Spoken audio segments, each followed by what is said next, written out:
raise your hand and you'll be allowed to speak.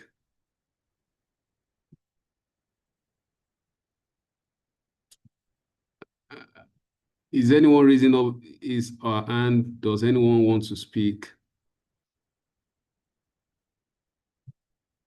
Okay, maybe I should say, if you were in last week class, can you please use your emoji to raise your hand so that I can appoint whoever I wish to appoint?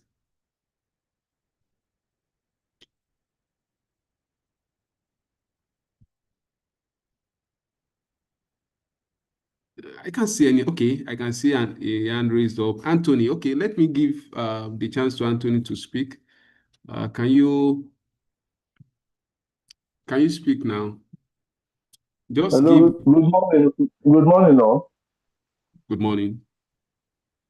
Yeah, my name is Saigbomi Anthony.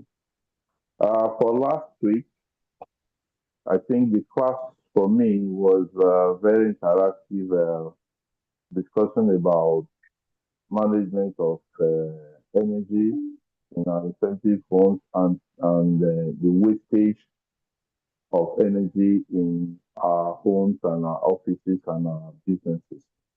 So, we have so many questions that were asked, and so many of us came up with a diverse view of how to mitigate against energy wastage and some of those energy wastage.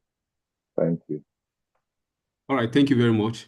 Thank you very much. Okay, let me ask one more question before we move on for today. Okay, I can still see some hands raised up. Right, let me ask Lois Moses, how can you compare your water consumption to energy management based on what you learned last week? Your water consumption, how do you correlate it or how do you relate it with energy management? Yes, please unmute yourself to speak. Okay, so I don't know if you can hear me. Yes, you are audible. Okay, so last week, sorry, when we were talking about energy management and monitoring, we said that you are really looking at how much energy are you using, and it's more or less a proactive behavior. So if you're looking at something like water consumption, you're going to be looking at maybe the water levels at different intervals. We also give examples of, like, in an energy facility, like your load levels, your operating hours. And I think one of the things I picked from yesterday was, in essence, we're trying to say that energy monitoring isn't a random activity. It has to be something strategic and intentional. So you have to plan towards it so that you're not necessarily accruing costs and trying to find out what went wrong, but you are planning ahead of time. All right, thank you very much. The more water you consume in your facility, your homes, your houses, or anywhere, even in the office, the more energy you also consume. So when you are monitoring energy, part of what you're also monitoring is your water consumption. Okay, so that's basically what I wanted to hear. All right, let me ask just one more question. I don't know if this was touched last week before. Can I still see some hands? If you have not spoken and you were in class last week, please raise your hand. Raise your hand. Raise your hand. And I can't see any hand again. Are you afraid of question now? Okay, thank you, Olayemi Salaudin. Don't worry if you are unable to answer this question, and maybe it will be an assignment if there is nobody who can answer the question. Compare energy monitoring to energy audits. What's the comparison and what's the difference? How can you compare energy audits and energy monitoring? What's the difference? Let's just say what's the difference between the two.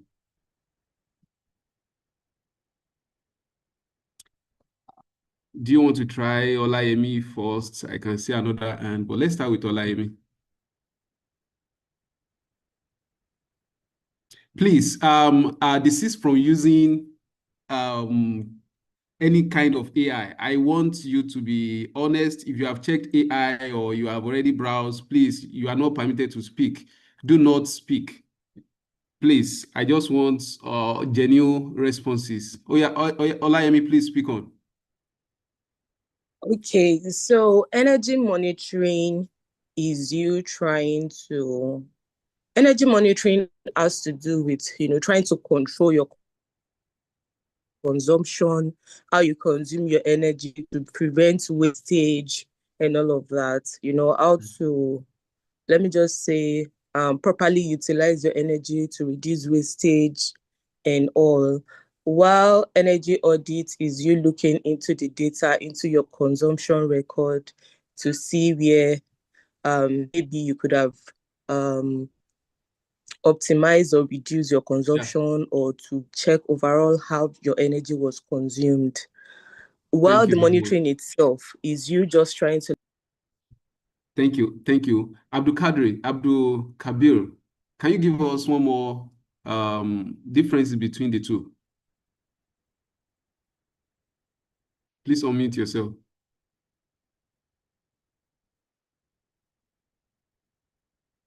Speak on.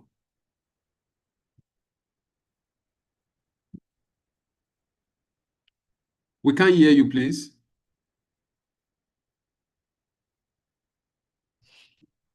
Okay, in order not to waste too much of our time, if you were speaking, we didn't hear you. All right, let me give the chance to John Nwabuko.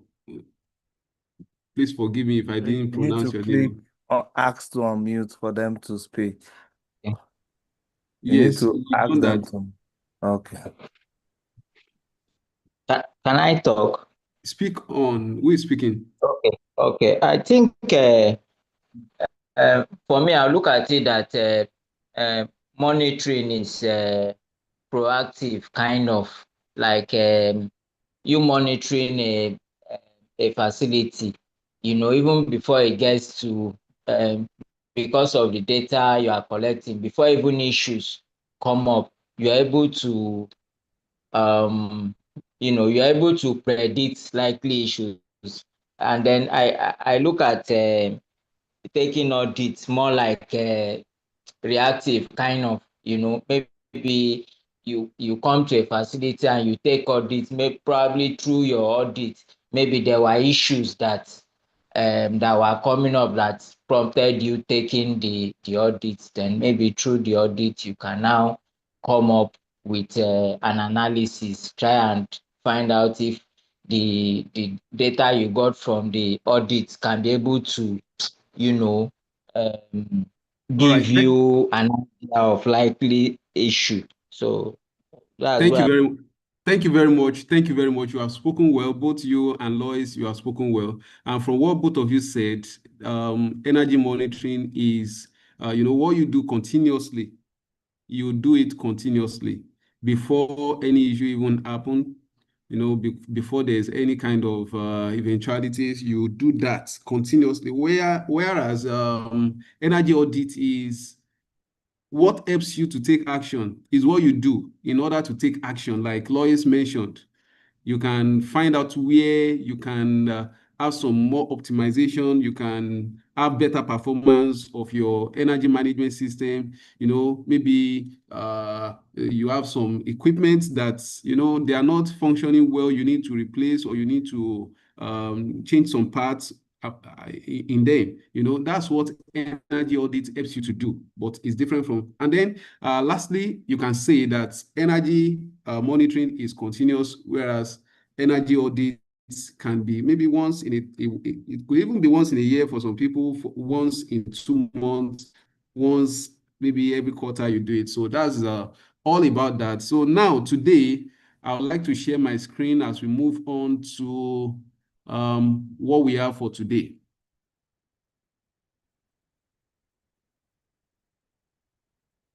Okay. Please, can you see my screen? Can you see my screen, please? Please, can you confirm if the screen is? Yes, we can see your screen, all right. sir. Thank you very much. Thank you. So today, week 5, we are going into this very important topic, diesel management systems, and we are still going to maintain our, interactive class as well. And the aim of this topic or this week's session is to help us in controlling diesel usage, preventing losses, and optimizing operations, whether in your estate facility or offices or whichever organization or facility you are maintaining or managing. Want to be able to control the usage of diesel, prevents any form of losses, either through leakages or through thefts or whatsoever situation that can occur that will cause losses, and also to help you to optimize your operation. Now, diesel, the first thing we are going to consider is diesel as a critical strategic asset.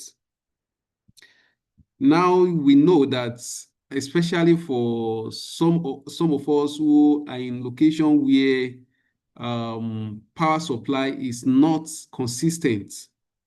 Maybe you are not seeing power supply for good number of hours in a day.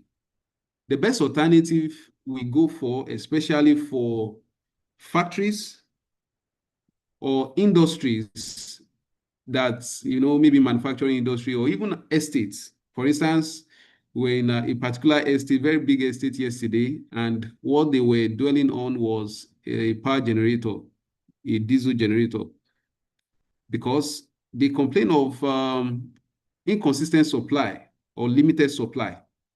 So diesel is what we get back on to be able to maintain the power supply we expect in those facilities. So that's why it's important you treat this as a very important and strategic asset for your facility. That's the aim of this first part that we want to consider.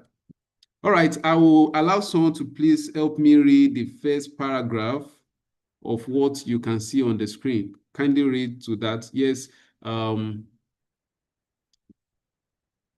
Ify, please unmute yourself now. Good morning, all. Yeah, go ahead. Paragraph: diesel as a critical strategic asset. In the landscape of facility management, diesel fuel is often the single most volatile and significant operational expense. In regions where the national grid is unstable, diesel generators become the primary heartbeat of the business. Yet, many managers treat fuel as a consumable rather than a strategic asset. This mindset is the primary cause of financial hemorrhaging. When you treat diesel as a mere utility, you ignore the complexities of its supply chain, from procurement and delivery to storage and combustion. Every liter of diesel represents a specific unit of potential energy. If that liter is stolen, leak, or burn insignificantly due to poor engine maintenance, you are essentially burning cash without a return on investment. A culture shift is required, moving from buying fuel to keep the light on to managing energy density for maximum uptime. This transition requires rigorous oversight, where every drop is treated with the same level of auditing as a bank transaction. All right. Thank you very much. Thank you very much for that wonderful reading. Thank you so much. And your reading was very clear. I believe it's clear to everybody. Now, part of what we manage when we talk about energy management is diesel, how we consume it. We look at the supply chain of this diesel itself.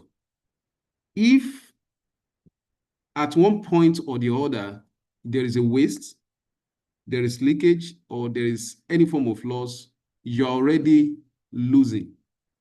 You're already, just like it was read, you're already burning your cash without a return on investment.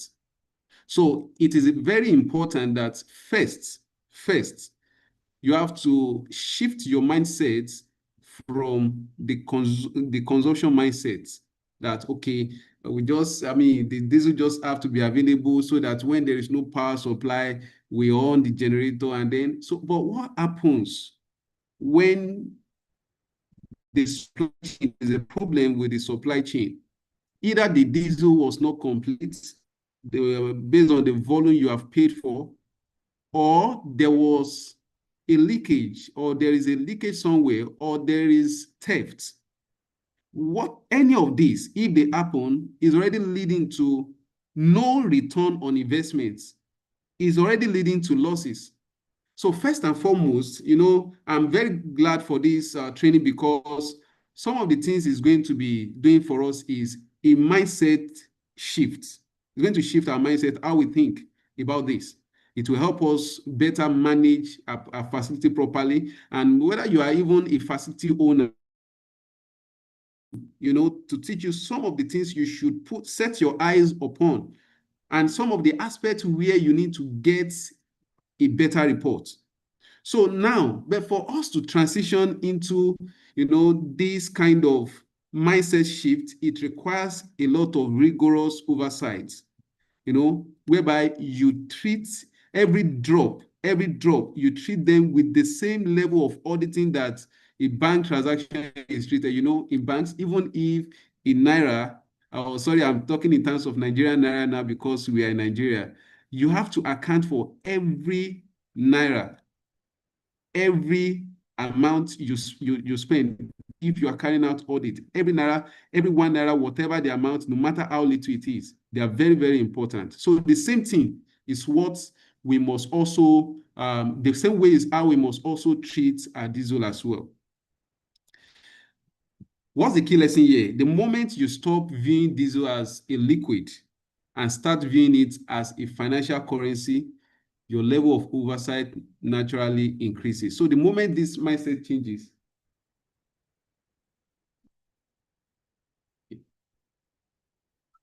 all right. So now let's go to first question now. Why should diesel be treated as a controlled asset rather than just fuel? So please, if you want to answer this question, you can unmute yourself.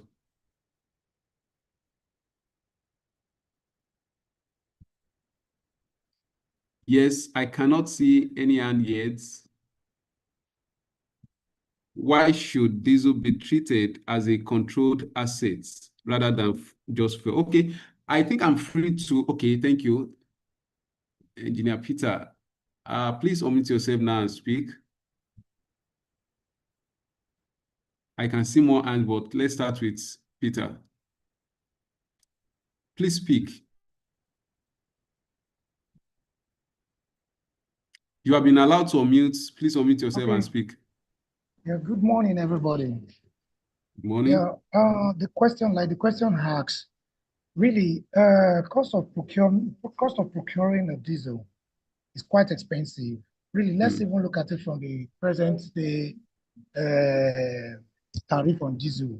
When we talk about Nigeria, now it's about 2,000 plus or thereabout, depending on your locations and all that.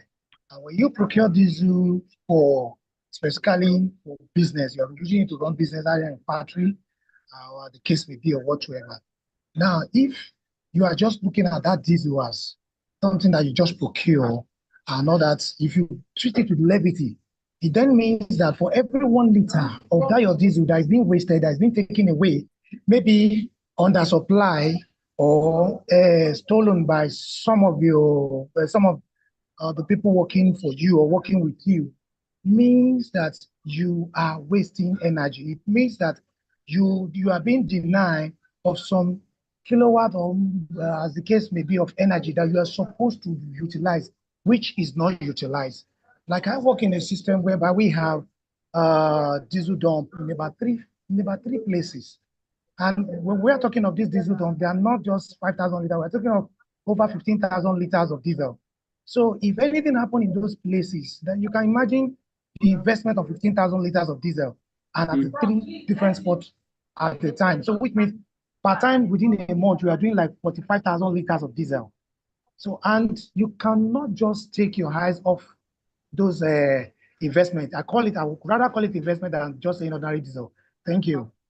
Okay, thank you very much. Thank you very much. And that's what we say, that when you stop or when you don't have this shift in mindset, you're already losing. You're already losing without any return on investment. Okay, let's have someone else to speak. Thank you very much, Mr. Peter, for that. Oluwafemi. Richard. Okay, good morning, everyone.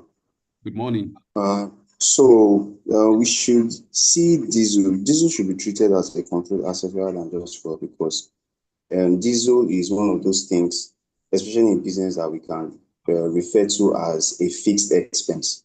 So whether the business makes profit or the business doesn't make profit, they need to buy diesel to be able to run operations in the business. So how well you manage your assets, that's diesel, can go a long way in determining how well your business performs in terms of profit margins and running expenses of other equally important operations in the business. Thank you. Thank you so much. Thank you so much for the answers. You have spoken well. All right. Since I'm very aware that we have people from other countries, I'm going to be selective now. I can call someone from Kenya or Nigeria or any other country, maybe Rwanda also. All right. The next thing we want to look at is structural failures and the data gap. This is also important. We want somebody from Kenya to, the person who read for us the other time, are you from Nigeria or Kenya? Okay, so let someone from, I think it's from Kenya, Nigeria, read for us now. All right, Mustafa, please unmute yourself now. Okay, good morning, sir. Good morning, everyone. Good morning. Paragraph 2, structural failures and the data gap. Most organizations don't have a fuel problem, they have a visibility problem. Common failures in diesel management systems are rooted in the resilience on manual, subjective data. When a facility uses wooden dipsticks to measure fuel levels, they introduce a high margin of human error and provides an easy opportunity for manipulation. Inconsistent record keeping and the lack of daily start of day and end of day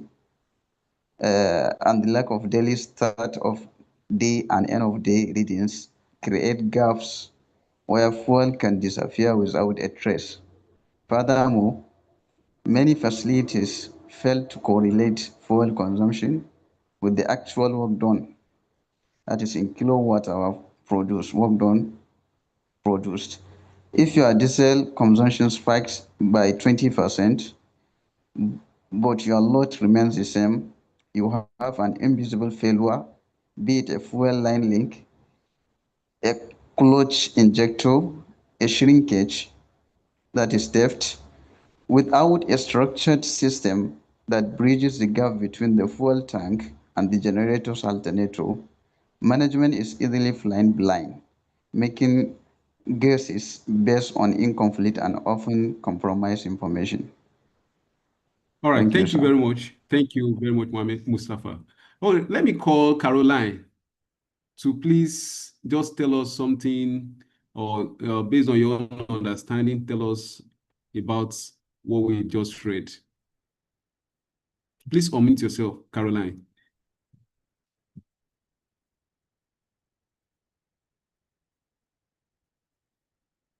Can you unmute yourselves, please?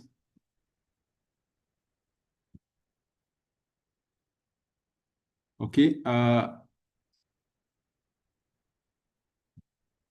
Chibueze Ojuku, kindly unmute yourself and speak.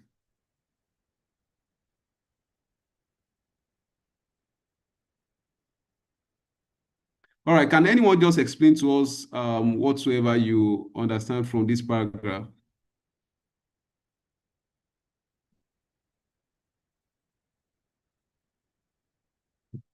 Yes, anybody?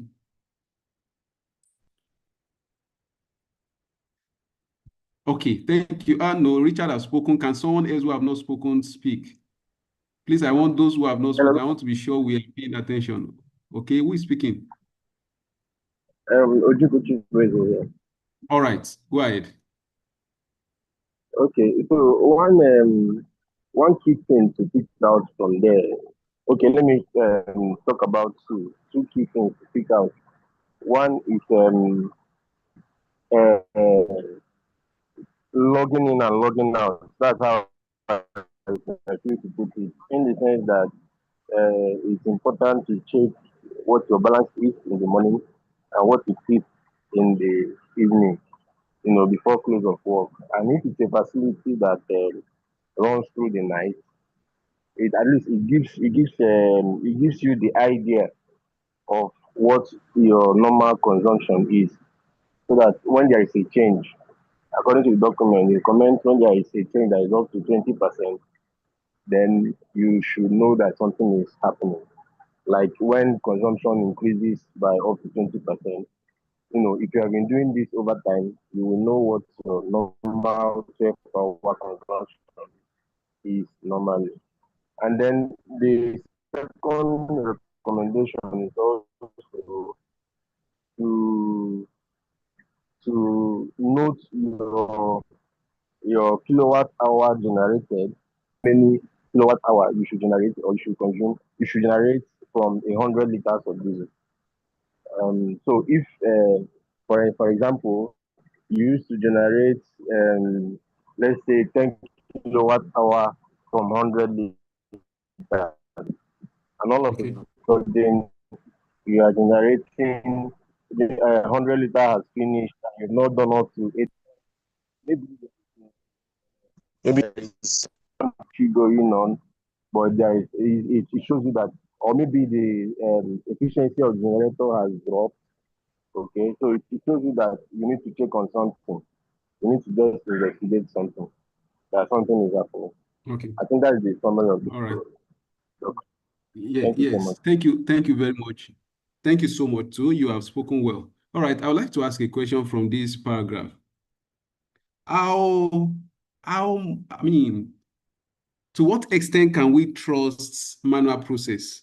Yes, from keeping track of your balance in the morning and balance at the end of day, or keeping track of the spike and kilowatt hour. To what extent can we trust? Okay, Mr. Adeboye Kayode, please unmute yourself and speak. Good morning, sir. Good morning, everybody. Good morning. In reality, in modern days, the use of old techniques doesn't really work again, because you may be working with guys that are smarter than you, and you as a manager or a business owner, if you are not smarter than them, you will end up going back to where you don't know. So the use of the manual system doesn't really work. They are prone to errors. They are prone to human intervention. They are prone to so many things. They may change the records for you. But if you have installed a system that captures actual reading, actual consumption, and you can monitor them anywhere you are in the world, you can monitor what your generator is reading, or what diesel is consuming, and what's the load size as at that time. It makes it easier for you and then beneficial for all. Thank you, sir. Thank you so much. I saw one other hand the other time. Please, Kenneth, where are you? Can you raise your hand again? Okay. Where is Kenneth? Okay, let me allow Oladimeji. Please raise your hand. Okay, Kenneth, please unmute yourself and speak now. I want to hear you. Can you hear me, please? Yes, you're audible. Okay, the old method of using stick to measure the diesel level is, I think, is obsolete now because according to the previous speaker, if you are using that method, meaning that you are very prone to theft, and this theft can be done by the collaboration of the security man, the generator operator, and they will combine and they will be siphoning your diesel on a daily basis. And if you don't have a means of measuring the actual consumption of your diesel in a day, or you don't know what your generator is consuming in a day, that also will make them to steal your generator, your diesel. Let me give one example.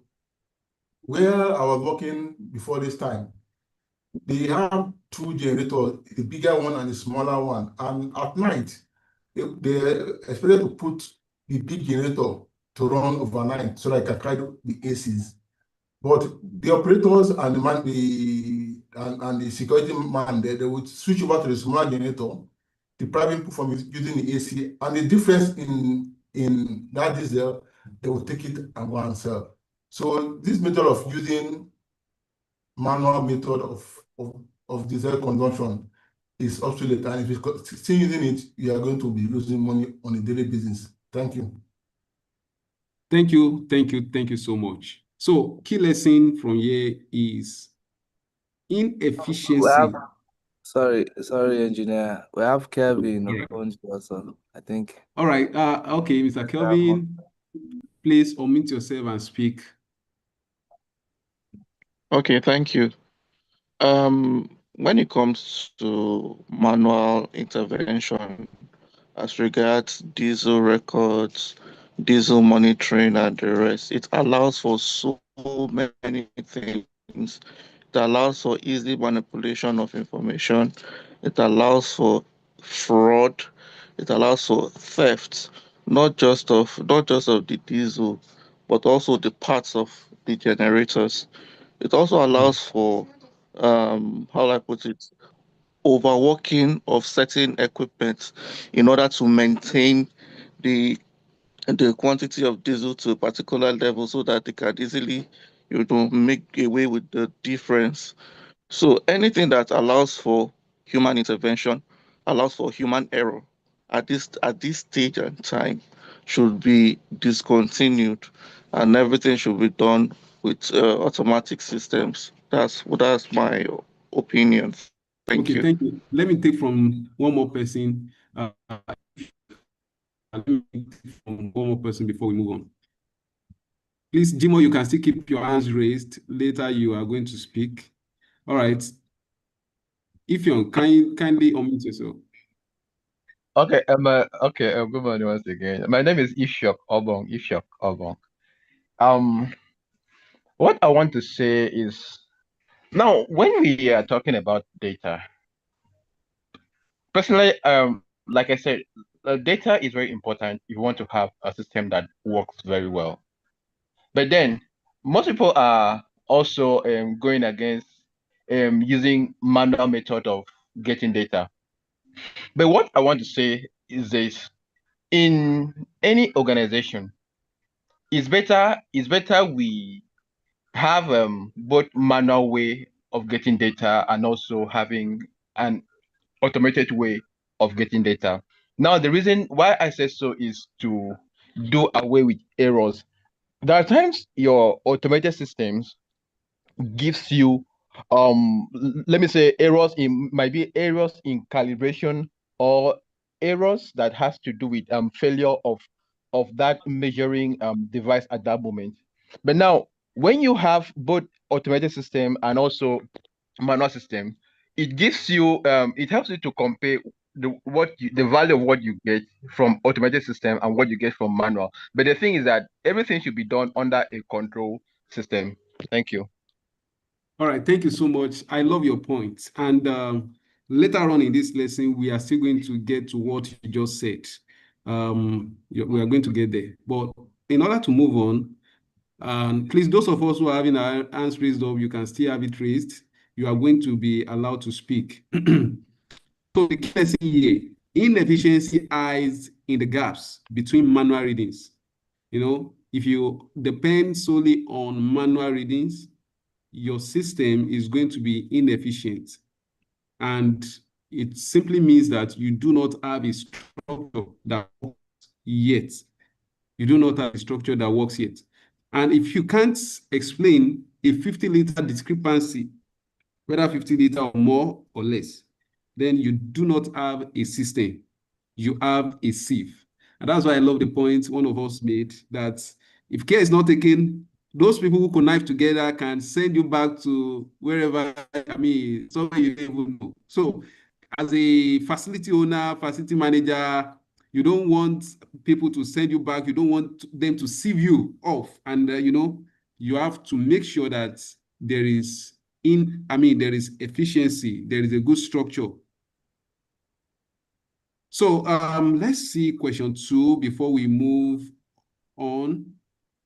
What are the most common failures in diesel management system? One person should just speak. I think we have already mentioned it in some of the contributors, but let me allow Jimo to speak. Jimo Kwemi, please unmute yourself.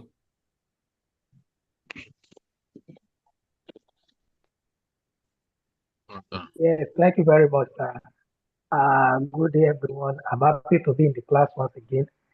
I think the human error, based on my experience, when you are using dipstick to know the volume or the fuel consumed per day, sometimes the fuel tank itself doesn't have a uniform measurement, in which when you dip the stick into one side, the value where you measure it with tape, it's not the same thing as when you dig. If you use 5 points now, you dig the stick, you will not get the same value.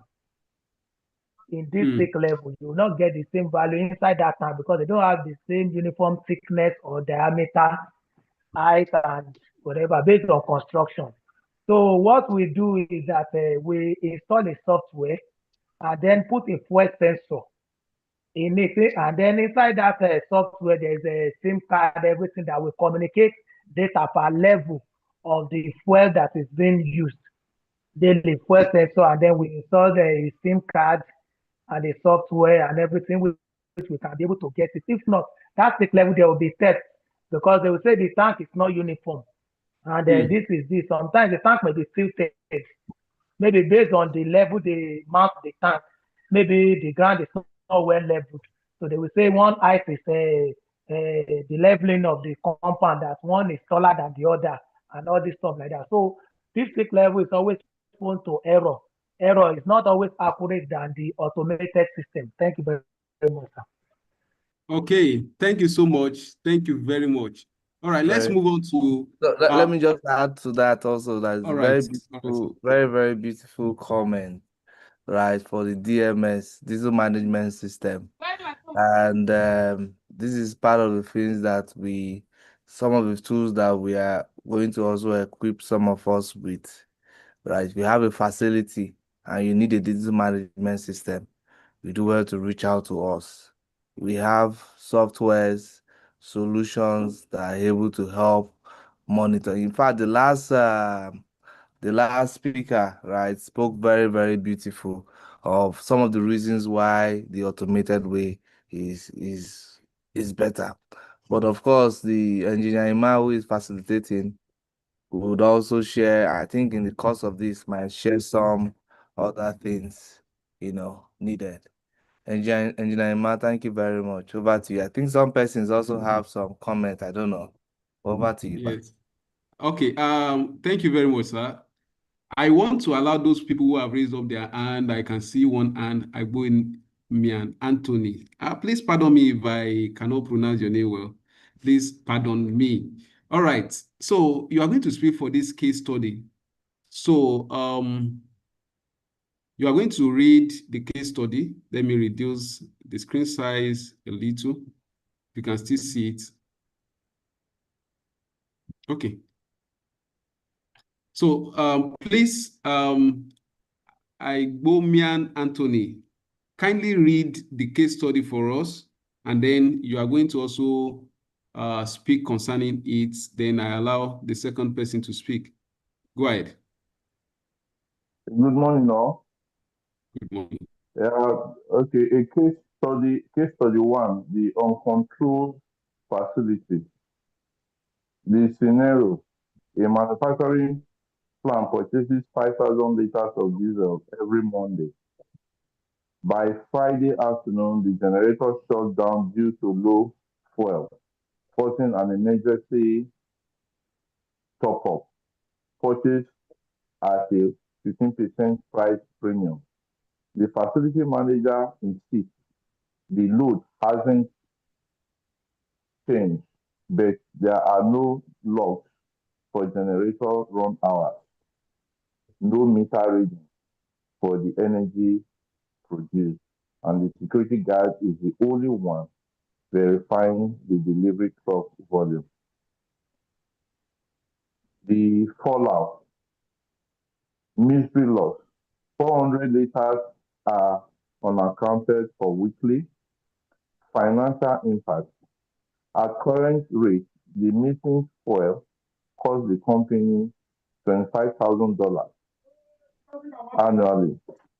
The operational risk, emergency shutdown, damage sensitive equipment. Then thank you. Now let's move on to the discussion question now. Can you answer? Just look at the questions and see the one you can answer. Let's start with question one. Okay, you can just pick any question and here. answer.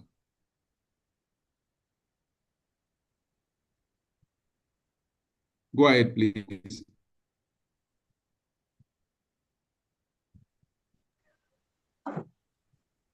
How does the lack of three-way match delivery versus tank level versus consumption hurt this facility?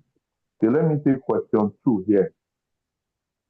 One, the lack of three-way match delivery. Sometimes we actually pay for 33,000 liters of fuel to be dumped in a fuel dump, in a diesel dump at the work site.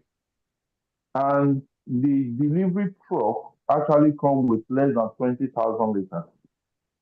And if it has been projected that 33,000 liters is supposed to take the facility for 7 days, and this generator shut down on a Friday instead of on a Sunday, then we won't be able to actually hold anybody accountable because we don't have data that are relevant for us to do. Because most times when we look at digital and manual, for now, like we've been discussing in the class, digital data are far better than manual data, the ones that are written by hand. So two, we're talking about, hold on. The fuel tanks. Yeah, fuel tanks in its own case sometimes, we can't really measure the quantity of diesel that is entering there unless we have a meter that takes record of what is entering the fuel tank. Most people don't really know the quantity of fuel or quantity of diesel that enters their tank. So if we have a meterage that could tell us this is what is entering there, so we'll be able to know exactly what enters there, we'll be able to manage the fleets and the hosts that are in there. Then the last one is the consumption. When the generator is aging, when the fuel filters, diesel filters, and all those accessories that are supposed to be changed every servicing period are not changed, then definitely the consumption of the diesel is going to be very high. Thank you. Thank you so much. Thank you very much for your contribution. Yes, can I have some other persons respond to either one or three? Question one or three? Yes, I can't see any hand yet. If you don't mind, I'll call anyone. All right, Joy. Please unmute yourself and speak. Good morning, everybody. Good morning. To answer number one, I believe the hidden cost should be $25,000 that the company has to spend for the fuel top up every Friday afternoon. Okay. Thank you. But do you think the hidden cost is just that amount? Are there no other hidden costs accrued to the facility owner?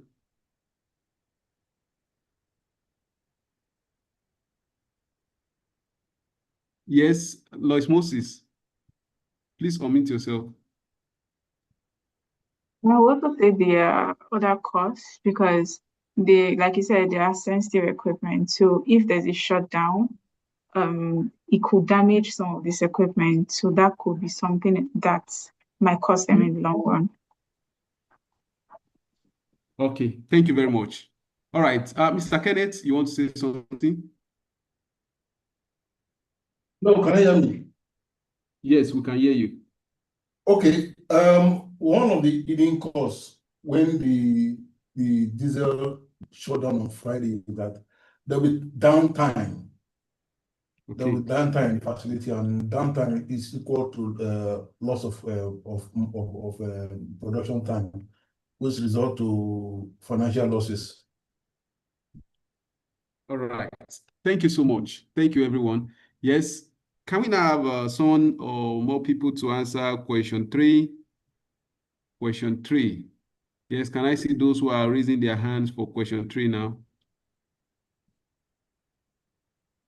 Yes. Okay, if you don't mind, I will also call someone. I've not heard the voice of some people, and they're in this class. All right, Dennis. Can I have Dennis speak? Dennis Epum, right? Please unmute yourself. You have been allowed to unmute yourself.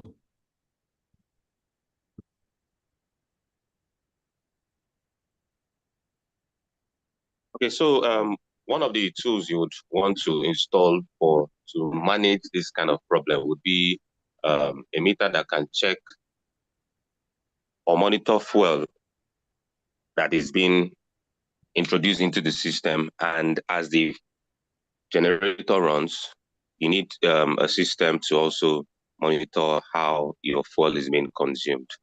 So if you can install such meter, it could help with that. All right, thank you very much. Thank you. You know, while we allowed contributions to the paragraph we just concluded, somebody already mentioned what they use, or maybe what he uses in his own facility. And that's why I'm also going to speak more on what we do, or what we do provide. It's part of the service we actually provide here in Albotech Limited. And, you know, we're talking about dipstick in this paragraph we just concluded. Many times a lot of people still rely on dipstick, but it's not accurate. That will not give you, it will not, apart from that, it's not accurate. It will not give you the real-time visibility of your consumption, of what is happening in your system. So if you really want to have full visibility of what is happening in your system, you want to be able to track in real time, then one of the first tools that you should have is a diesel monitoring device, which we provide here in Albotech Limited. And this device is going to give you a real-time visibility.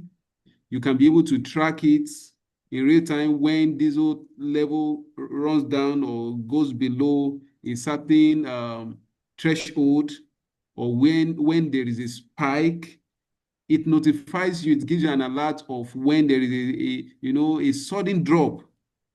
Also, when you refill your tank as well, it tells you, you'll be able to know that yes, you have refilled this tank at so time or so day, whichever day you refill the tank. It gives you that full visibility, the real-time information of what is happening to your diesel tank.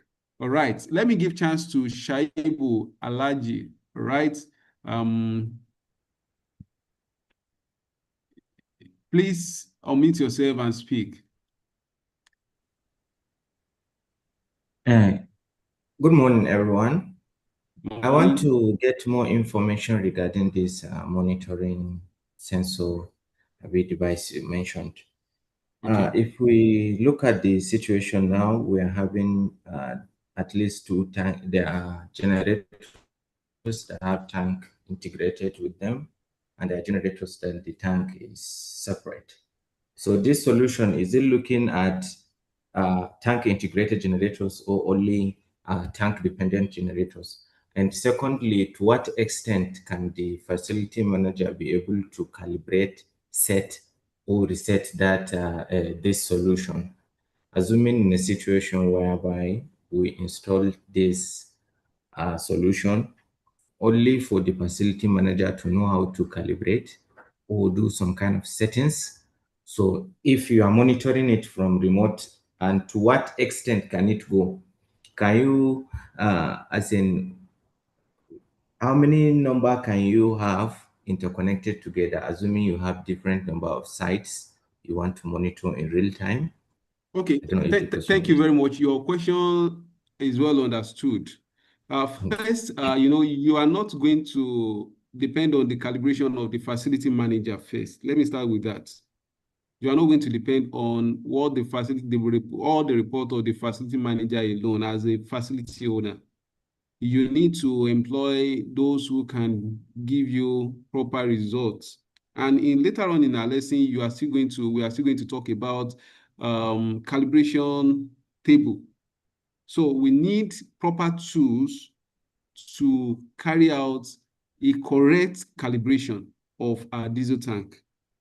Now, because that is also going to be part of what will determine the results you are going to be getting from installing of this tool. When you install this tool and you install it on a wrongly calibrated tank, definitely it's still going to give you a false result. So where you start from is correct or accurate calibration of your diesel tank. Now, when you are done with that and you have done it correctly, we have some facilities. In fact, I've personally seen some facilities that connect 2 different tanks for just one generator, just one power generator. So there is also a way to do that as well. Technically, there's a way to do that, and it's going to give you the correct result. Now, the calibration or the use of this tool does not depend on maybe your tank is integrated on the generator. No, even if the tank is not integrated on the generator. In fact, most of the tanks we have been calibrating are the ones that are not attached or they are not so close to generator. So they can be a distance apart or a few distance apart. You can still use these tools for taking the real-time information about that tank. All you just need to ensure that the tank is properly calibrated, and it's going to give you a correct result. But the moment you have wrong calibration, then be sure that even the best tools, the best of the best will give you a wrong information. So what you should focus more on is my diesel tank properly calibrated, or did you just use a measuring tool to measure the length, the height, or whatever without doing the proper mathematics? So I would like to stop here. Let me see if Usability can give us any hint if you have something about this to answer or trace the point. All right, you answer very clearly so that we can move on. Right, calibration is very important. Later in this session, we would also show on how a tank can be properly calibrated. Right, sometimes in some facilities we see people use plastic tank to also even use as their diesel tank storage. Over time, this tank would be expanded and it will falsify readings. So these and many more is what we would also talk about next later on. Well, why is this very important? Whether you have a mini grid project, for most over 70-75 mini grid projects have diesel tank and generators on installed, right? And many of also facilities that we have today have diesel tanks, generators also installed. We are energy managers. We cannot be energy managers without helping our clients manage properly their diesel consumption, helping them reduce costs. You look at this case study, over time in a year, this client is losing over $25,000. Many facilities we do know lose a lot. For example, I and Engineer Emmanuel visited a site yesterday. I think he was talking about that.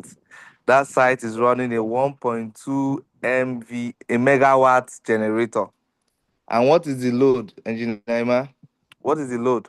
It's just less than 50%. Less than 50%. Apart from that, right, when we look at their diesel structure, the diesel tank and everything, it's also prone to wastage. They have it's also prone to wastage, right, and theft.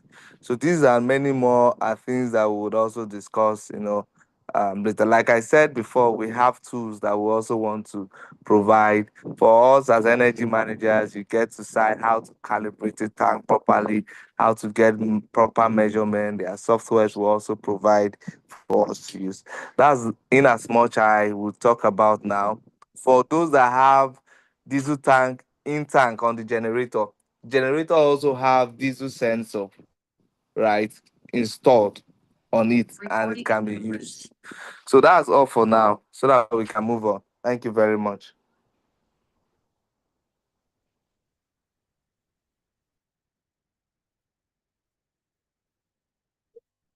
What's your worst breakfast? I would definitely say oats. Okay, so Engineer Emma is still not here, so that we can move on. What is happening to Engineer Emma?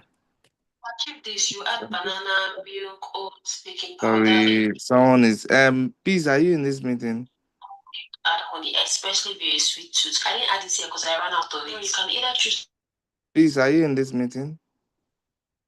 I think I'm the only one left.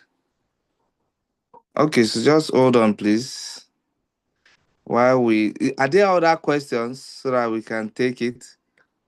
Are there other questions? You can raise up your hand as we answer those questions. Please, you're back. Ima is now also on this call. He left also. I think there were network issues. Yeah, so sorry, apologies, sir. There was a network interruption. All right. Yes. So, are there other questions? Do we have questions before the facilitator joins? Okay. Hi everyone. Shabu, or Miss Shabu. We have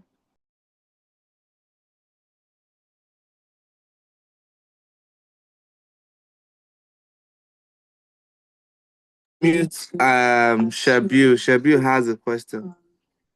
the MD LSF is yes, Shabu, you can unmute yourself. Okay, you can Okay, speak. yes, thank you very much for your explanation. Okay, what I expected was you introduced an end-to-end solution looking into account, taking into account anti-theft protection. We've been talking about calibration, meter, sensors, and other things. However, dealing with facility managers, especially if you have number of sites that you are controlling over, there are other means they know how to, especially those who are expert in diesel theft. So having just 1 meter installed, so I want to see the full solution Ibotech, if I'm not mistaken, Ibotech is providing regarding diesel theft, anti-theft protection, the monitoring itself, and also from the available of solutions you have, that this is the, let's say, small scale, large scale. So in terms of scale, anti-theft, and different technologies you are currently having. So I would like to get more insight in that. Thank you.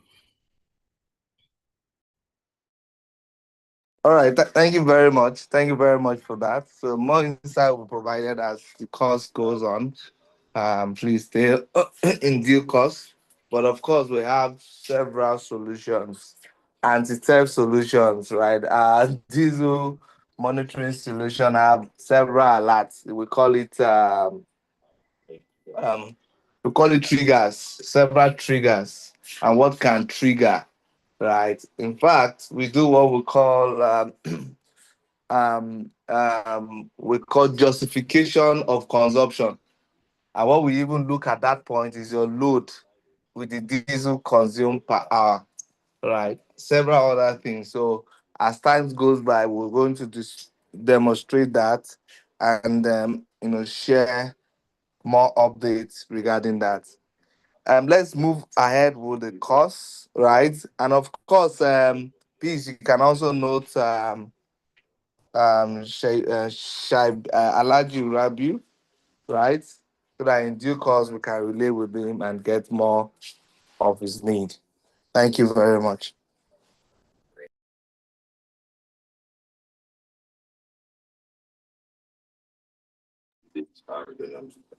Payments request or you can Engineer Emma, you can go ahead. Please, can you also grant him access as a close? Now suggesting that okay, we need to talk to Ibotech.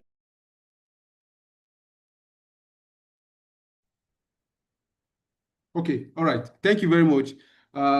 Before we close for today, I just want someone to quickly read paragraph 3 for us very fast.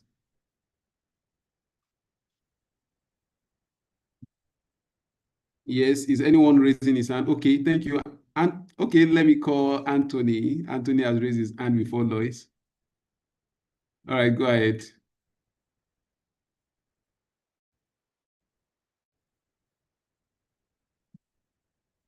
Please unmute yourself. Hello? Can I be heard?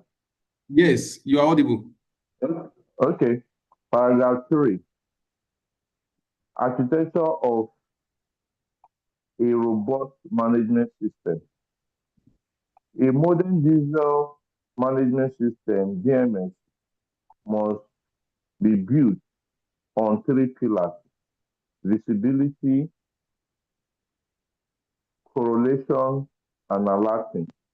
Visibility comes from automated tank gauging, ATG, which provide real-time data on fuel levels, temperature, to account for thermal expansion and even the presence of water at the bottom of the tank. Correlation is the brain of the system. It compares the fuel consumed. What is happening? Sorry. It compares the fuel consumed against the hours run and the average load percentage. For example, a 500 kVA generator running at 50% load has a specific predictable burn rate. If the DMS detects that the generator is burning 40 liters per hour instead of rated 30, it triggers an immediate alert. This allows for predictive maintenance, identifying a failing engine before it breaks down. Finally, the system must provide a digital audit trail that cannot be easily bypassed by site personnel, ensuring that every liter poured in is accounted for in the energy output. Key lessons. All right. Thank you very much. Thank you. All right. So I just want someone to quickly give us overview of this particular paragraph. Yes, please raise your hand. Please raise your hand. Someone different from. Okay. Please raise your hand if you are there. You want to quickly explain what you understand in this paragraph.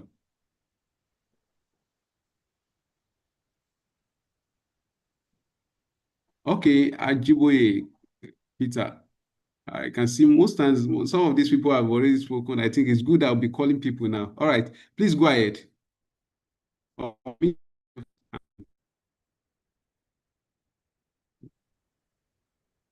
morning. Good morning, everyone. So I think what the paragraph is talking about is as it says, of course, the diesel management system, and it tells us what a diesel management system is supposed to do, or the boxes are supposed to check. The first is visibility, correlation, and alerting. So visibility can tell you how much fuel is in the tank, but it also goes a step further and tells you how much water is, below the diesel in the tank. It tells you the temperature of the diesel in the tank to allow for thermal expansion. So that's like all aspects of visibility that is necessary to see or to know about your diesel storage. It also tells you about correlation, as it says. So you should know how much diesel should be burnt for or consumed for a particular process. So if you see something else, if you see diesel being burnt like at a higher rate for a particular process, it helps you to maintain. It helps you to stop that process, see what's going on, and take predictive maintenance as it's written there. Then also, when this overburning in quotes is happening, it alerts you, which is the third thing about the diesel management system. It alerts you as to what's going on in the process, and I'm sure it alerts you to maybe any temperature rises in the diesel tank too. So the diesel management system practically hits all three boxes of correlation, visibility, and alerting. And as a plus, it should also have a digital system or a kind of high-level system that could not be bypassed by any site personnel that is looking to play funny games. I think that's Thank you so much. Thank you so much. All right. So the key lesson here is a system doesn't just watch the fuel; it watches the relationship between the fuel and the machine. So that's a key lesson here. All right. I'm interested in somebody to answer question 3 for us. What key functions should a diesel management system perform? So I'm calling on Zeus Mungai. I see that your name is, at the last on the list in this participant list. So that's why I'm interested in you. Please unmute yourself and speak. Zeus Mungai. Are you there? You have been allowed to unmute. Okay. I can't see him on the list again. Okay. All right. Mohammed Adekule, I think he has even spoken today. I need more people who have not spoken at all. Okay. Basically, what the system robust management explain, the key aspect of it is you want to mention the digital audit. And when we talk about digital audit, we talk about the consumption rate, the maintenance value, the accurate measurement, and taking in place all the necessary steps and values that will be added to the production of the system, and also to measure the rate at which it can be tampered, basically. So those are what the key factors of the robust management system. Okay, thank you. But there are still some key things that would have loved to hear, which you haven't mentioned. All right, can I call on someone else who is Kosi Anikwe? Kosi Anikwe, kindly unmute yourself and speak. I want to be sure that everyone who is on this call, they are attentive and they are also following. Kosi Anikwe, can you unmute yourself and speak? Are you on the call? Kosi Anikwe. Okay. Jimo Okwemi, do you have something to add to what he has said? Or mute yourself. Yes, sir.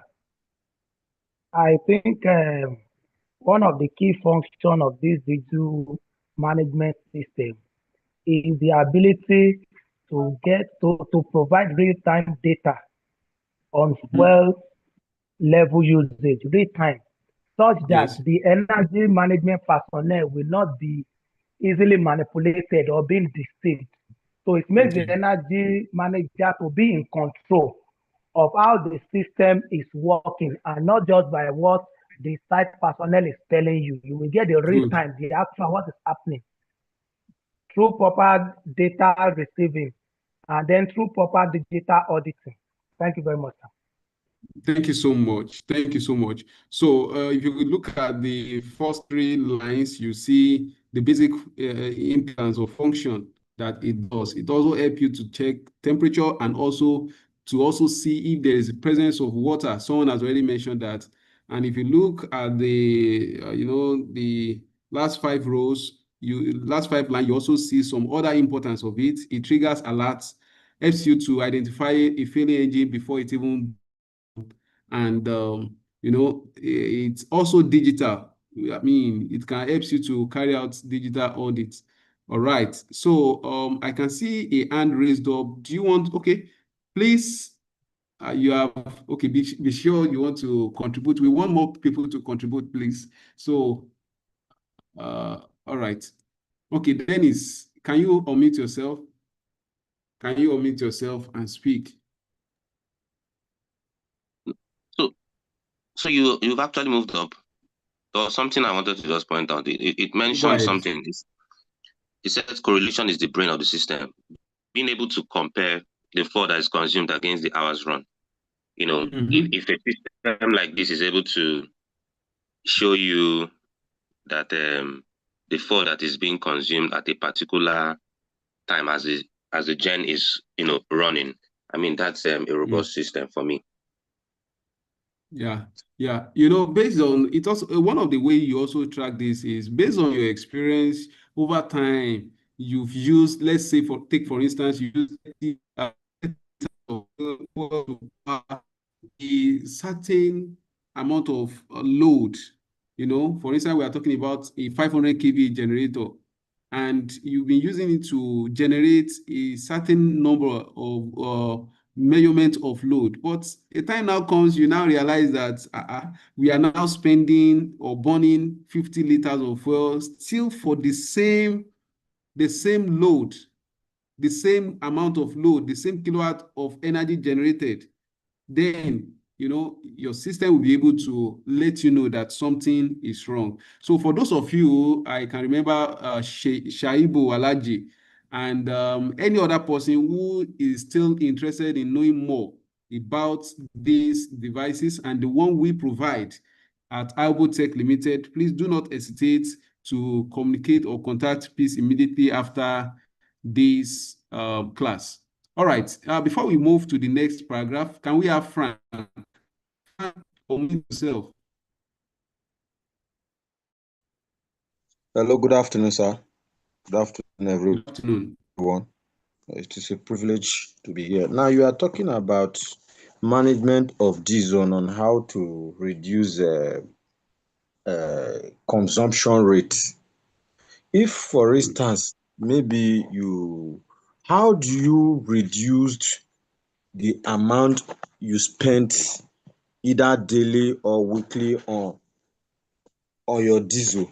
As in, how do you kind of streamline the reduction of expenditure on your diesel? Okay, I think I should first correct the term that was used. We are not talking about how to reduce consumption. Okay. We are talking about how to properly manage, how to be more efficient in the diesel consumption. Okay. How to be able to have a better productivity. For instance, how to also reduce wastage and poor return on investment. So it doesn't matter, but when you use for instance, just like what I said before you spoke, when you generate, let's say you generate how many kilowatt hour of electricity. Now let's say you generate for instance X kilowatt of electricity with 40 liters of fuel, and you have done that over time, maybe for let's say 1 month, and you are able to generate that amount of electricity, and you are able to supply all the people who are depending on that generation over a week. But in the next week or after some time, you now discover that the same kilowatt of electricity that you are generating with 40 liters of fuel can no longer generate the same.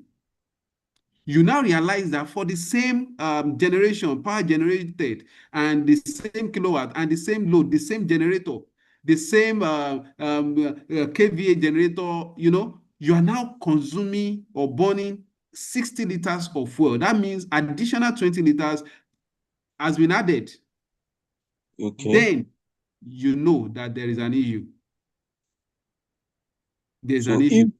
Okay, if in that case, if maybe you kind of notice such increase in consumption, so what parameter do you put in place to reduce the rate of consumption to normal rates, or rather to lesser, let's say to less than even the initial 40 liters?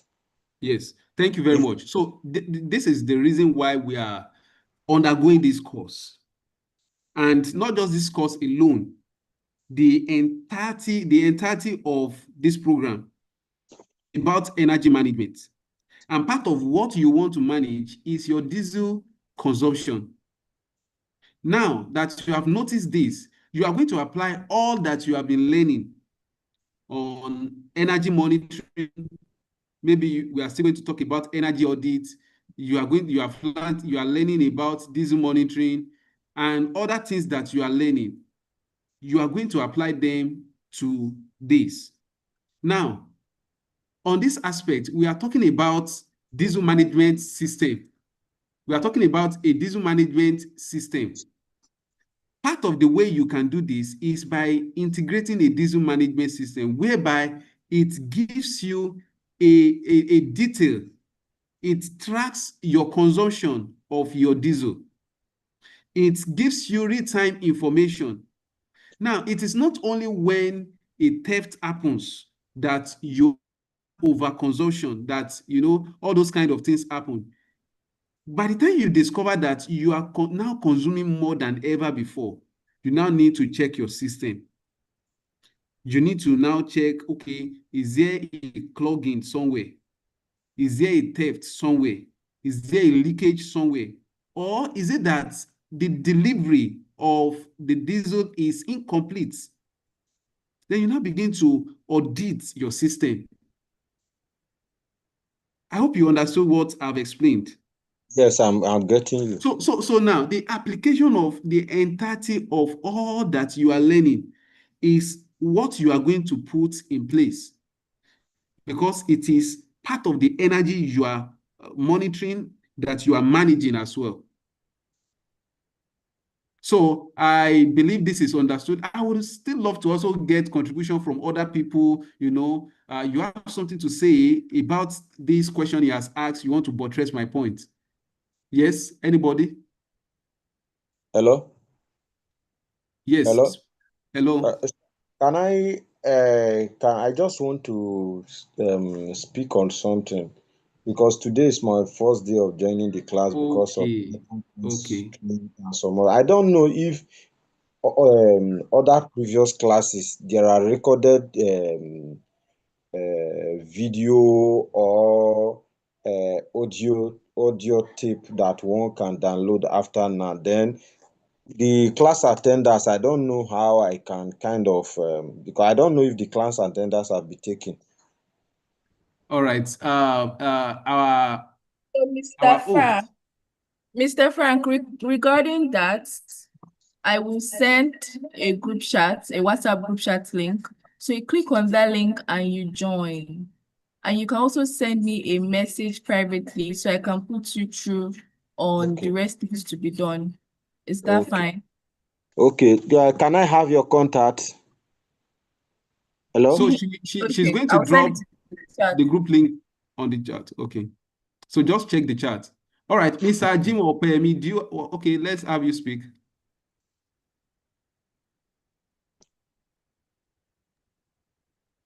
Thank you very much. All right. Thank you very much once again. Based on, I just want to buttress the point. The last person that was talking said to reduce fuel usage. The real idea of energy management is not to reduce. What we are reducing is waste. We are reducing waste. We are reducing theft. So not that we will reduce the fuel consumption. No, we are not reducing it. But anything, we are reducing errors, accuracy, theft, and co that is affecting the diesel management system itself. Thank you very much. Thank you. Let's have Mr. John Nwabuko. Kindly unmute yourself. Okay. Well, I will just say, in fact, like this lecture that I'm going through is like an eye opener. I once was part of a team. In fact, at some point, I led that particular team during the COVID year, and we spent almost 6 months in Enugu. We were into BTS site monitoring. If you understand how it works, there's a passive side, there's the active side, the power side. So we are doing it for a major one of these major telecom companies. I don't want to mention the name. Was actually put in charge of an infrastructure telecom infrastructure company. So some of those sites were co-location sites where you could have up to like 3 different things, and some were just purely one particular telecom infrastructure, but just so that they can manage it very, very well. So we actually, in fact, this diesel management that you are talking of was actually part of what we do. We had a particular hybrid generator we were deploying. So we were sent there as a specialist to manage it. They were having a lot of issues. I mean, the maintenance people. So we were sent there as project people to go there and look at the issues that they are having and see how we, at the end of the day, there will be overall improvements to the to the site. So in fact, there was a particular incident during the course of my stay there that that made me to make mention of these things. There was this particular site where I got to know that the diesel that they supplied then said, I think there is a particular level of that diesel that is water, and the other part will be normal diesel. So those who have been into it, they understand very well that once it runs to that particular level, you don't. It's either you call for supply of another this, or if you keep running it, what you find out that maybe in the middle of the night or sometime when you don't expect, the generator will just go down. Once it goes down, network goes down, and we begin to run helter-skelter. So it's actually an eye opener for me. One of those I didn't know, because I had to let out the water from that distance. So those who are monitoring the diesel, they called us that somebody stole this thing, and in fact I was actually fingered in the whole this thing. So but all those incidents are past, So thank with you. what we are doing now, it's now that I'm even getting to understand all those things, and what really went on during the period we were All doing right. all those things. So yeah. Thank you. Thank you so much. I'm so excited that this is an eye-opener for many of us, and we are following along, we are understanding it. All right, let me call the first timer to please read this paragraph for us. Mr. Frank, I want you to be the one to read this paragraph. Kindly unmute yourself now and read. Hello, can you hear me? We can hear you.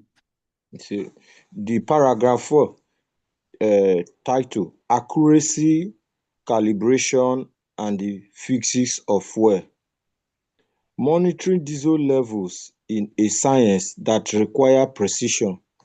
One of the most overlooked aspects of diesel management is the calibration table. Most tanks are cylindrical or irregular, meaning that 1 cm of height at the bottom of the tank represents a different volume than 1 cm at the middle. Without an accurate scrapping table or tank calibration, even the most expensive digital sensor will give false data. Environmental factors also play a role. Diesel expands and contracts with temperature. A delivery made in the heat of the afternoon might appear to shrink by the cool of the morning, leading to false accusation of theft. This is why high-end systems use temperature compensated volume (TCV). Understanding the physics of your storage, including the dead volume at the bottom that cannot be pumped, is essential for accurate inventory management and for ensuring you never run dry during a critical operation. Okay, thank you very much. Thank you. So if you followed what Mr. John Nwabugo was saying earlier on, you realize that one of his points came up here, the aspect of false accusation of theft. False accusation of theft. This is one reason why there could be false accusation of theft, whereby, there is shrinkage. It now looks as if it has reduced. At that time, they might not understand. But on his own case, it was because there was, water at the bottom level, and then he has to allow it to go down. When the water that is there has been let out, definitely what happens? The quantity or the volume reduces. So let me have 1 or 2 persons to share with us from where we have read now. Anybody? Anybody, please? Let's be fast because of our time. Yes, I cannot see any hands. Okay, I can see one, somebody here. I'm interested in Faith Adeoye. Kindly unmute yourself. Faith Adeoye. Please unmute yourself. So let's note those people we are calling and they are not speaking. This is not good. This is showing us that maybe it's either you are distracted somewhere or you are not really following us. And we want you to be fully part. All right. Can we have Cyril Courier? Cyril, kindly unmute yourself. Unmute yourself. Cyril. Cyril, kindly unmute yourself. All right, can we have someone else? A volunteer to please raise his hand. Okay. Mohammed has spoken several times. Okay, Olayemi Salaudeen. Olayemi Salaudeen. Please unmute yourself. All right. I'm unmuted. So paragraph 4. Accuracy, calibration, and the physics of it has been read already. We want you to just give us what you understand from it.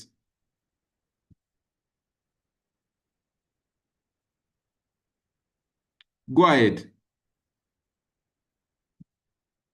Please unmute yourself again and just tell us what you understand from this paragraph.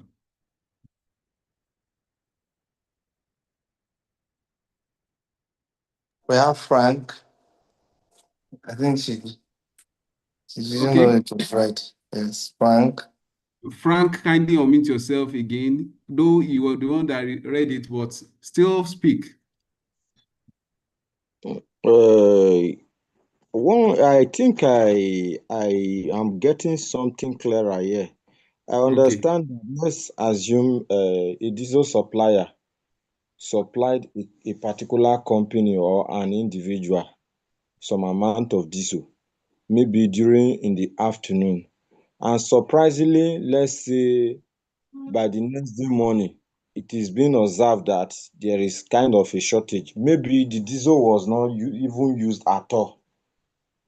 Maybe due to the fact that doesn't mean the temperature of the day, as in the heat temperature of the day, do affect the liquid substance like diesel. Not only limited to diesel, let's say fuel also. Hello? Yes, Hello? please. I want someone from the class to respond to that question. Kelvin Okonji. Then secondly, can you respond to his question? Hello? Hold on, please. Okay. All right. Can someone please respond? Is that he wants to know whether the temperature affects the diesel in the tank? Can someone please speak? Engineer Peter, you can also speak. Please unmute yourself. Okay, can you hear me? All right. Good. Yes. Yeah, temperature is a major factor too in diesel and PMS supply.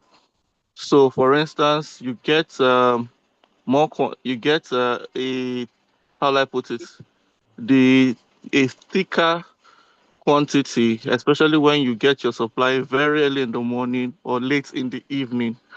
But during the day, the how will I put it, the thickness of the diesel or PMS becomes for diesel becomes lighter, for PMS it becomes more volatile or more gaseous, so you get less. That's what I think, sure. All right, thank you. Does Engineer Peter wants to say something? All right. Yeah. Good afternoon, sirs. Good afternoon, House. Good afternoon. Like we have just seen from what is here, and my experience is just similar, or I mean, with some years of experience dealing with diesel delivery, vis-a-vis generators and all that. Truth is, yes, to an extent, temperature does give you some, I mean, have effect on your diesel delivery. Well, before now, there was a time that I was of the opinion, and I frankly told one of our vendor one time when delivery was done, and the person, which was supposed to be a colleague of mine, of course, from the other department, trying to monitor what was, what was delivered. We went into hot argument because he was practically saying that the expansion in the tank happened and all that, and was even describing and all that. And to me, this doesn't really make sense. Sorry, because this is somebody that doesn't even have the dynamics of, I mean, engineering or whatsoever. You are just a trained accountant and all that. You cannot start explaining to me the expansivity that occur in a metal tank during the afternoon or during the day, and vis-a-vis you're having discrepancy in your, your diesel level, and just for you to be able to justify that over 200 liters or more than of diesel will not just be delivered and all that. Of course, we know some of these practices or some things can happen along the way, but you can't justify that linear expansivity, and which you cannot really tell me is responsible for over 500 or 200 liters or 300 liters shortfall. Thank you. Okay, thank Hello? you so much. Thank you so much. You know, some people will want to take advantage and tell you it's because what's it called? There is expansion or shrinkage that you have that. Okay, that's understood. That's another experience. All right. One more person before we move on because our time is limited now. All right. Let me have I can see Hello? one hand that has not spoken. Okay, who is Hello? speaking? Hello? All right. Hello? Hello, speak on. Sir, when I requested for class attendance and to know if maybe there's a recorded video for previous classes, I think Yes. one piece said that I should have a chat. I don't know I can get his contact so that I will be able to Please, to him. hello. Concerning that, just click on chat on this Zoom meeting. The link has been sent on the chat box. Please check it. Thank you. All right. So let's have Adebayo Asoroshe, right? Adebayo Asoroshe. Kindly unmute yourself and speak now.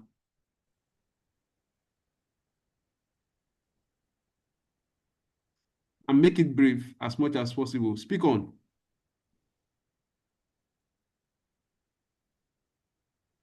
Okay, we cannot hear you. We can't hear you. You are not speaking. Okay, please let someone else read this paragraph 5 for us. We need to be fast now because of our time. Paragraph 5. Bayero Olariwaju, kindly read for us. Bayero Olariwaju, kindly read paragraph 5 for us. Thank you. Unmute yourself.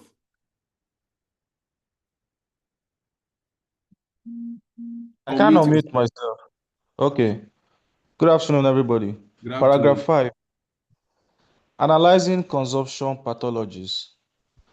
Analyzing diesel fuel consumption is like reading a patient's medical chart.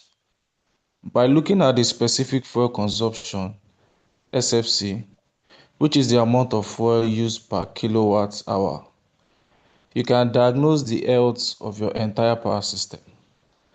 High consumption during low demand period, e.g., late at night when only security lights are on, suggests that your generators are oversized for the load, leading to wet stacking and massive fuel waste.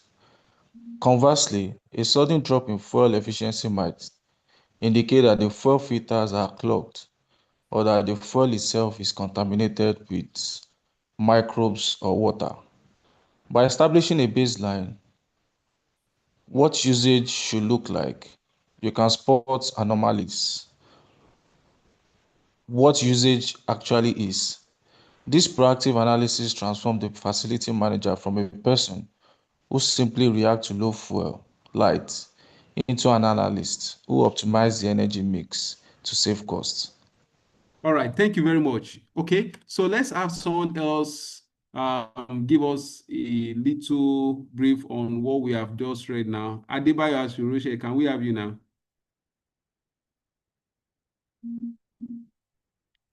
It seems your audio is not connected. Try to connect your audio. You have been unmuted, but you are not speaking. So, Mr. Anthony.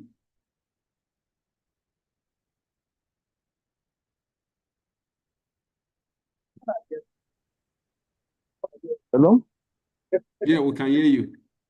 It's this analysis, I think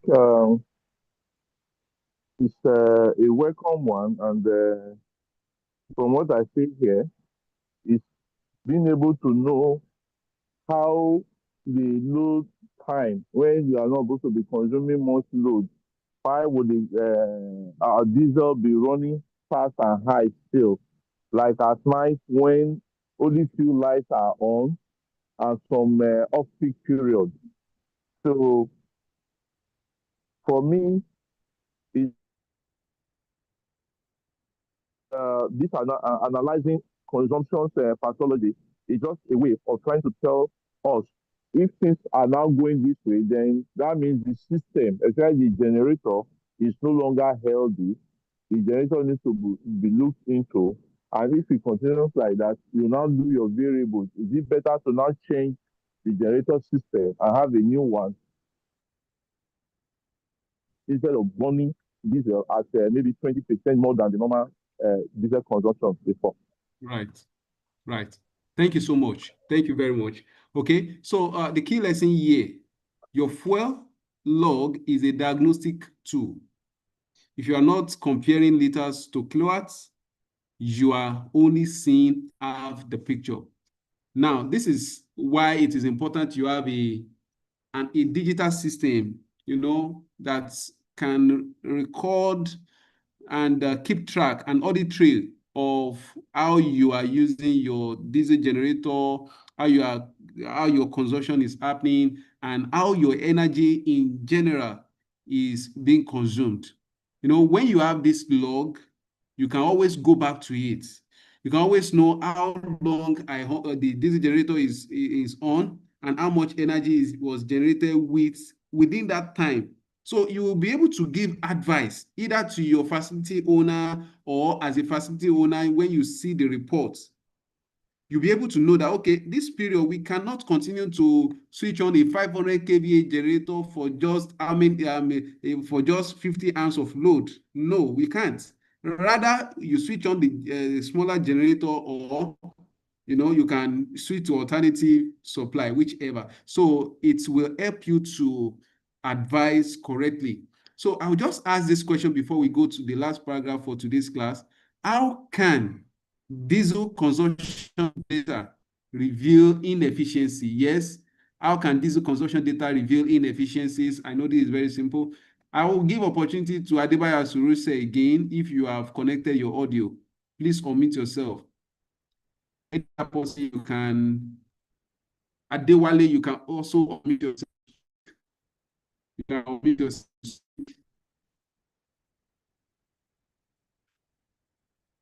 Okay, can someone from Kenya raise our hand so that I can give opportunity to, to our friends in Kenya to speak, please? Okay, let me call on Dimeji Adekoya. Dimeji Adekoya, please unmute yourself. All right, thank you. The question again is, how can diesel consumption data reveal inefficiencies, right? Yes. Okay. This will come from working with data. Like, of course, once you have the data, you keep record of time of the consumption based on the examples we've been able to cite in the course of the previous paragraphs, and as it has been indicated in this paragraph 5 that we also read. So if you're able to keep record, if you're able to take adequate data, you would know where there are shortages, where there are leaks, and that would help to reveal inefficiencies as against the deep stick theory of diesel measurement. Thank you. Thank you very much. So you realize here that it's not only when we want to be able to interpret data for, which market can we penetrate again, or, only Microsoft Excel data, some of the data and the reasons why you carry out data analysis. So we also do data analysis.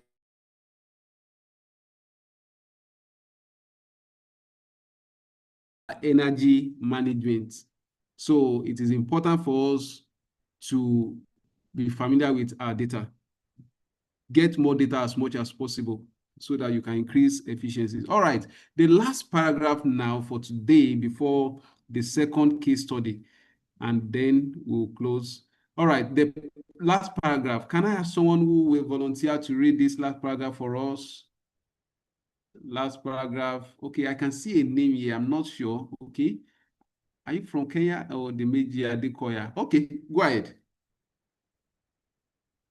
You can unmute yourself. Okay.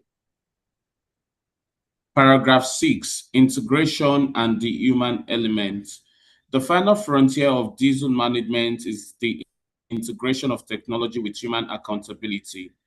Even the most sophisticated IoT, in parentheses, Internet of Things, sensor cannot stop a physical bypass if there is no culture of responsibility. Diesel management must be integrated into the broader buildings management system, in parentheses, BMS, or energy management system, EMS. This allows for fuel-to-grid comparison, helping managers decide if it's cheaper to run on a generator or invest in solar battery storage. However, the system is only as strong as the people who operate it.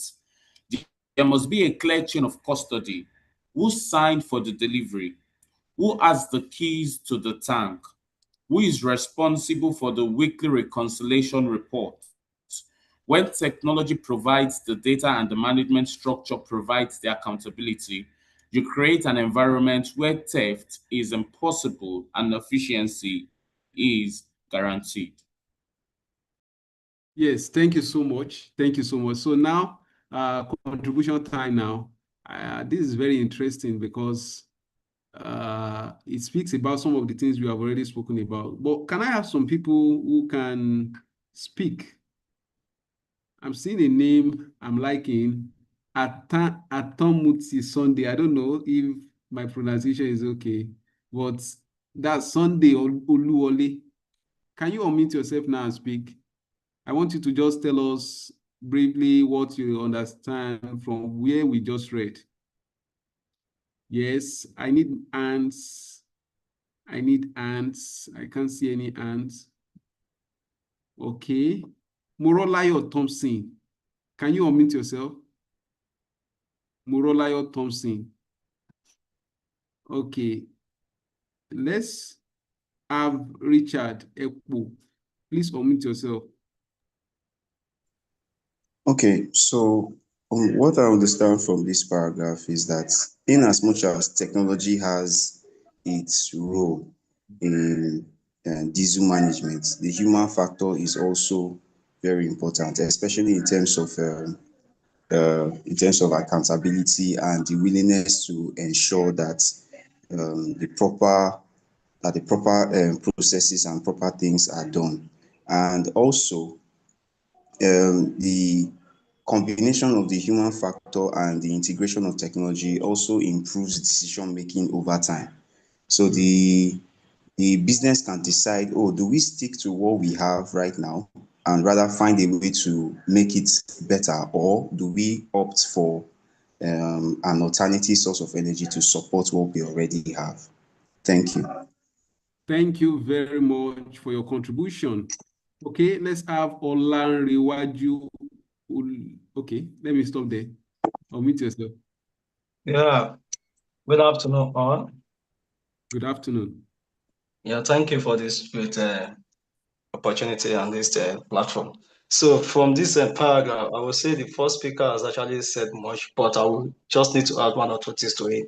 So what the paragraph is actually saying in essence is that regardless of the fact that we have the internet of IoT of the thing and the sensor, everything being integrated into the BMS system to achieve diesel management efficiency, the human factor cannot be taken away. And in the aspect of the human factor, there's need for assigned responsibility. This is to achieve a check and balance. For instance, now, if you have the system in place, then within the system, you must have a place where you have somebody that is assigned with the responsibility of ensuring that the level of diesel or the number of diesel supposed to be delivered to the site are delivered.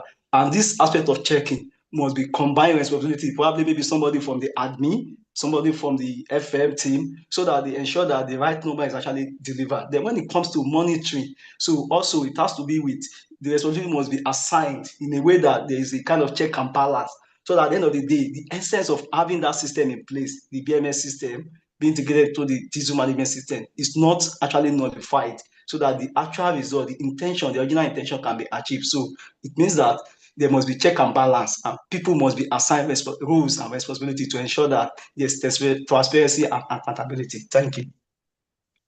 Absolutely. Thank you so much for your contribution. Interesting. What more can I add to it? You both have spoken a lot about it, but let me just take us back to what we said earlier.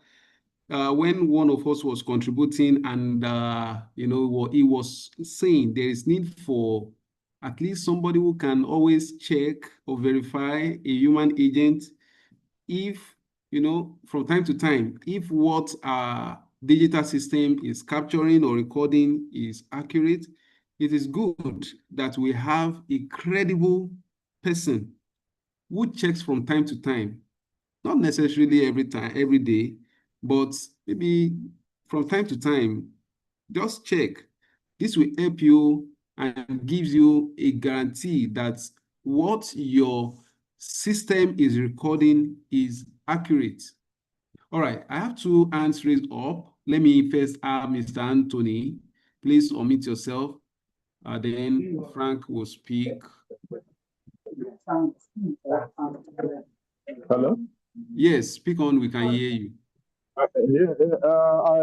From that paragraph we just read, I think he's talking about no matter the digital stuff that we are having, we are equally going to have human errors in all of them. And that's why the responsibility or culture of being responsible comes in the person who is going to be putting in these data. Otherwise, the data are going to be falsified and we're not going to have the right thing to do. So now, from that paragraph, we're equally told if the things are genuinely done, the data are accurately put in place digitally, and we now have to compare generator use and grid use. We will now be able to decipher which one will be cheaper to run and which one will be better to take out. I think that's my deep understanding about that paragraph. Thank you. Sure. Thank you very much. Let me have Frank, Mr. Frank. Please unmute yourself. Thank you very much, sir, for this privilege to add to knowledge. In addition to what other speakers have said, I came to understand that no matter the digital technology being deployed in management of diesel, the human element cannot be overemphasized. What I'm trying to say in essence here is that there must be human element responsible for the recording and the daily monitoring of diesel, especially when it comes to the issue of linear expansivity. We understand, like one of the speakers said initially, that linear expansivity shouldn't give room for, to say, let's say 50 liters of diesel was supplied. At the end of the day, a report of maybe because of linear expansivity saying that what is left there is just 30 liters. That is about a 20-liter shortage. That will not be possible. You understand? So there must be an error. And how do you check this error? How do you determine this thing?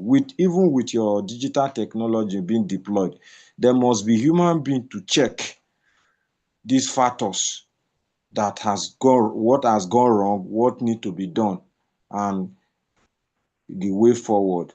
I believe the integration of technology and the human element is key to diesel management. Yes, thank you so much. Thank you very much. And can I have Mr. Richard to contribute and also answer the question number 6? How do accountability and system integration improve diesel management? Please unmute yourself. So, okay. So why I actually raised up my hand was to ask a question. And the question came when you made mention of the fact that in as much as everybody has been assigned their responsibilities, I mean the human factor of things, and the technology has been integrated. Is it also advisable to have like an external audit, an external independent audit an external independent audit to come and actually compare their findings with the ones that has been documented in-house? So that's the question that I have. Okay. Beautiful question. Thank you very much. This is brilliant. I will answer your question in the simple response to your question is yes. In fact, it is necessary from time to time. One of the estates we manage at Albotech was having a energy-related issue because their costs keep rising. That's the cost of, their tariff. So after some time, we have to, the estate management also, they have to gather together, call and ask us to come in and do what? And carry out an audit and see what can be done so that their cost of tariff can reduce. Well, we did our part and we gave our recommendation. But I think it's the power management company who supplies them the power, who provides them the power, feels that our recommendation was too harsh on them, was against them. And what do they have to do? They have to also get completely, someone who does not even know, anything about our own company, not them. So they have to look for an external body, an external firm to come and carry out an audit. So it is important. Why? Because you may not entirely you may not entirely trust the biasment, whether they are going to be biased of the staff you have or the people you have even in real life, people you have close relationship with, they might want to even favor you than people or favor other people than you. It all depends on the kind of relationship you have with them. But when you call a completely neutral person who knows what he or she is doing, you can be sure that this person will give you accurate results. So these people called external body who is neutral to come in. And we are so glad that the recommendations we gave at Albotech was what the neutral person also gave. So the answer to your question is yes, from time to time, it is necessary. And it's also part of what we do at Albotech. We help in auditing facilities that are having power-related issues, energy-related issues, so that they can regain their trust, so that they can also improve efficiencies and minimize losses. So thank you very much. That is it. So I hope your question has been answered. Yes, sir. Oh, great. All right. So can anyone just answer this question before we go into the case study? Then we can close for today. All right. How do accountability and system integration improve diesel management? Yes. Adebayo Ashuroshe, I'm still interested in hearing your voice. Have you connected your audio? Please try to unmute now. All right, anyone who wants to respond can raise hand. Okay, Olarewaju, please unmute yourself. Oh, sorry, unmute yourself again. Yeah, thank you. Thank you. The question says, how do accountability and system integration improve diesel management? Fine. Naturally, where there is an accountability being put in place, and then we have a system that has been integrated into diesel management, so to actually improve the diesel management in the area of ability to have a quick insight into what is happening, because I want to believe it's a real-time system, meaning that somebody can actually have insight to what is actually happening concerning diesel management. That's number one. Ability to have data, ability to analyze data, have a data that is true, that can be analyzed, and this will actually help in making an informed decision when it comes to diesel management. And also the real-time data can actually be used to know in the case of debt, or if there's any issue concerning the diesel, probably the storage or the receipt of diesel. So it will actually help in making quick decision, having quick insights, efficiency in the area of data analysis, taking an informed decision, and also the area of transparency.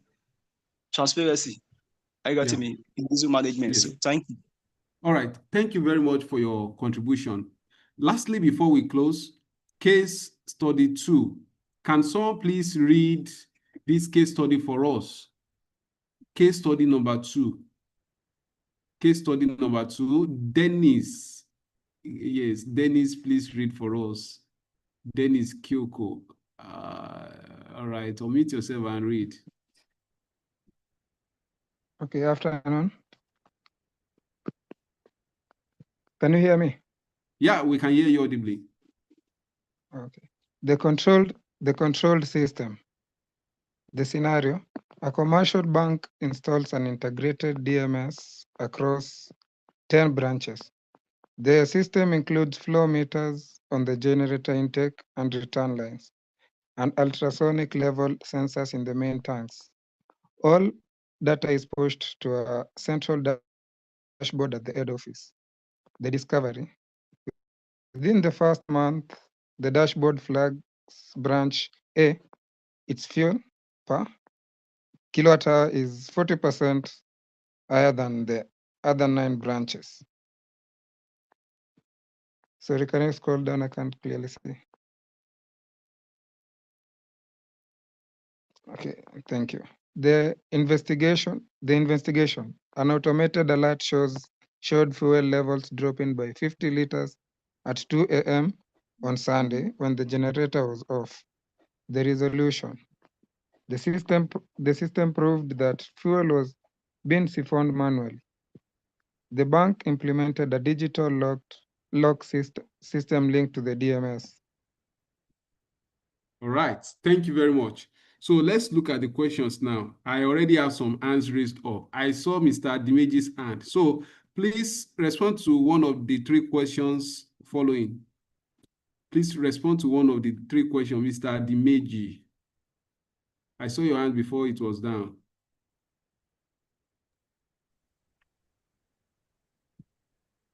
Please unmute yourself.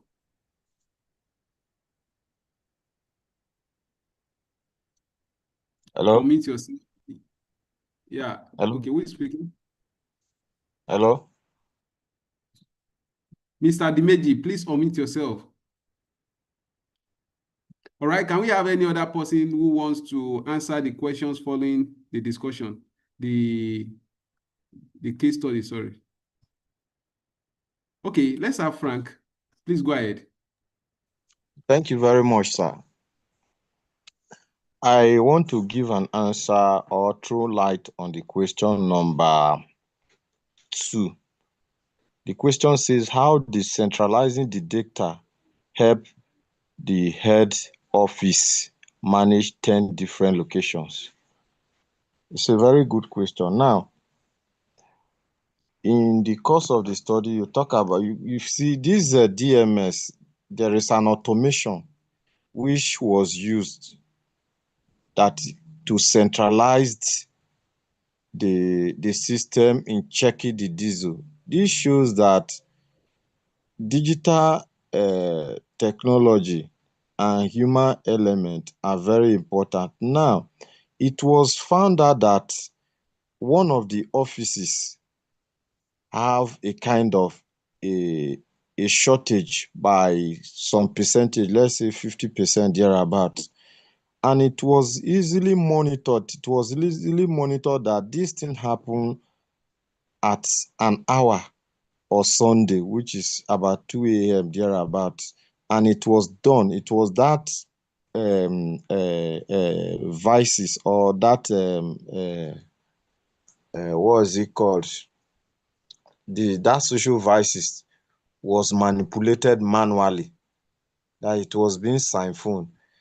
With this help of this technology that was deployed and centralized to the head office, you could see that problem was able to be identified, traced, and being managed.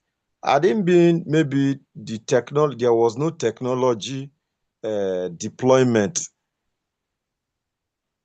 you would have found out that it wouldn't have been easy to trace where that problem is, especially whereby there are kind of different branches. It's not just only one branch. So with the technology, with the age of that technology, it was able to easily identify, even without going to that very particular branch to detect what has happened.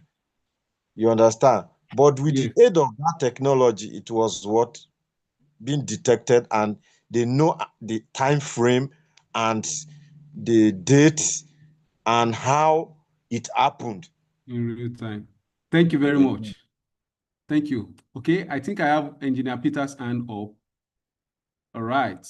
Please respond to one of the questions 1 or 3. All right, good afternoon once again, everybody. Good afternoon. I want to respond to question 3. The question 3 says, beyond stopping theft, how does this data help the bank plan its budget for the next year? All right, the truth is the bank was smart enough, and I mean, they have, let's say they have a very good advisor, or better still, facility manager that could easily tell them, or they have seen a lot in terms of things, and they really, they are interested now in managing their diesel, because I think it's coming to their subconsciousness that diesel is not just that black or brown or whatever liquid you just keep in somewhere, but it's actually money tied down. It's actually money that is meant to run the business. So, and with the smart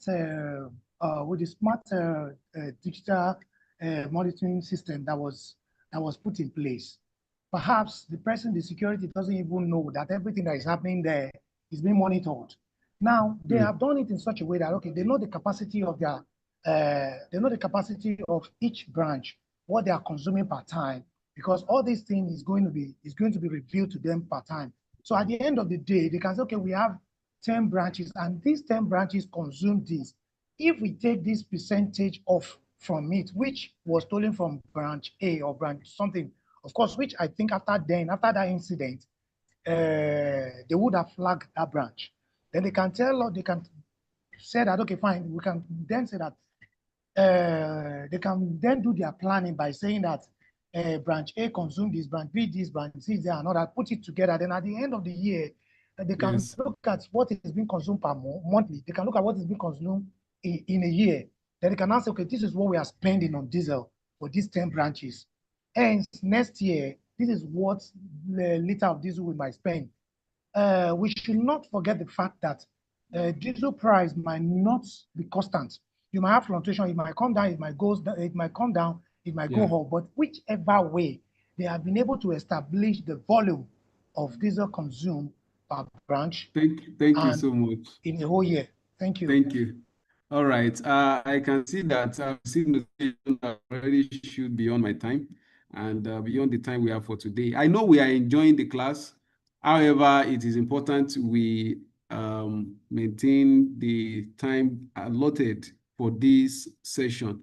So now I know that you have enjoyed the session, and before I hand over to our host, the final insights. Managing diesel is not a core. It is an optimization strategy. Every liter saved is a direct contribution to the company's bottom line.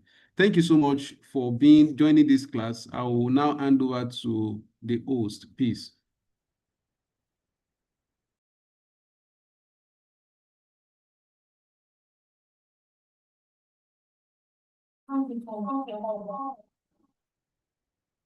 Hello, hi everybody. Please, can we just appreciate our facilitator for today, please? Use those emojis, use the chat room, please, because that was such an insightful and engaging session. Thank you so much, Engineer Emmanuel, for taking time out of your busy schedule to be here today. We really do appreciate your efforts. We appreciate the insights you shared. Thank you for such an amazing session, and we hope to see you more. We hope to see you share more insights because it was really very impactful. Please, you see in our comments, let's show him that we're appreciative people. All right, okay. Thank you everyone for joining. And okay, we talked about diesel monitoring system today. And I must say, it is something that we are actively doing here at iBotech Limited. You can browse online on social media, website. You'll see that we are very active in when it comes to energy management, and diesel monitoring is one of the things that we do. So I would just like to put it out there that if you have any more questions that you want to ask, maybe ask us regarding diesel monitoring system that we've learned today, just reach out to me, then our team will reach out to you to answer your questions. And also, if by any chance you have any facility or you know of anyone that has a facility that they are having issues with managing their diesel, and they are losing revenue by any chance, you can reach out to us, reach out to me, and then we can move on from there. So before we leave, does anybody have any question for me, maybe regarding the classes, regarding anything? You can ask. The floor is yours. Yes, Daniel.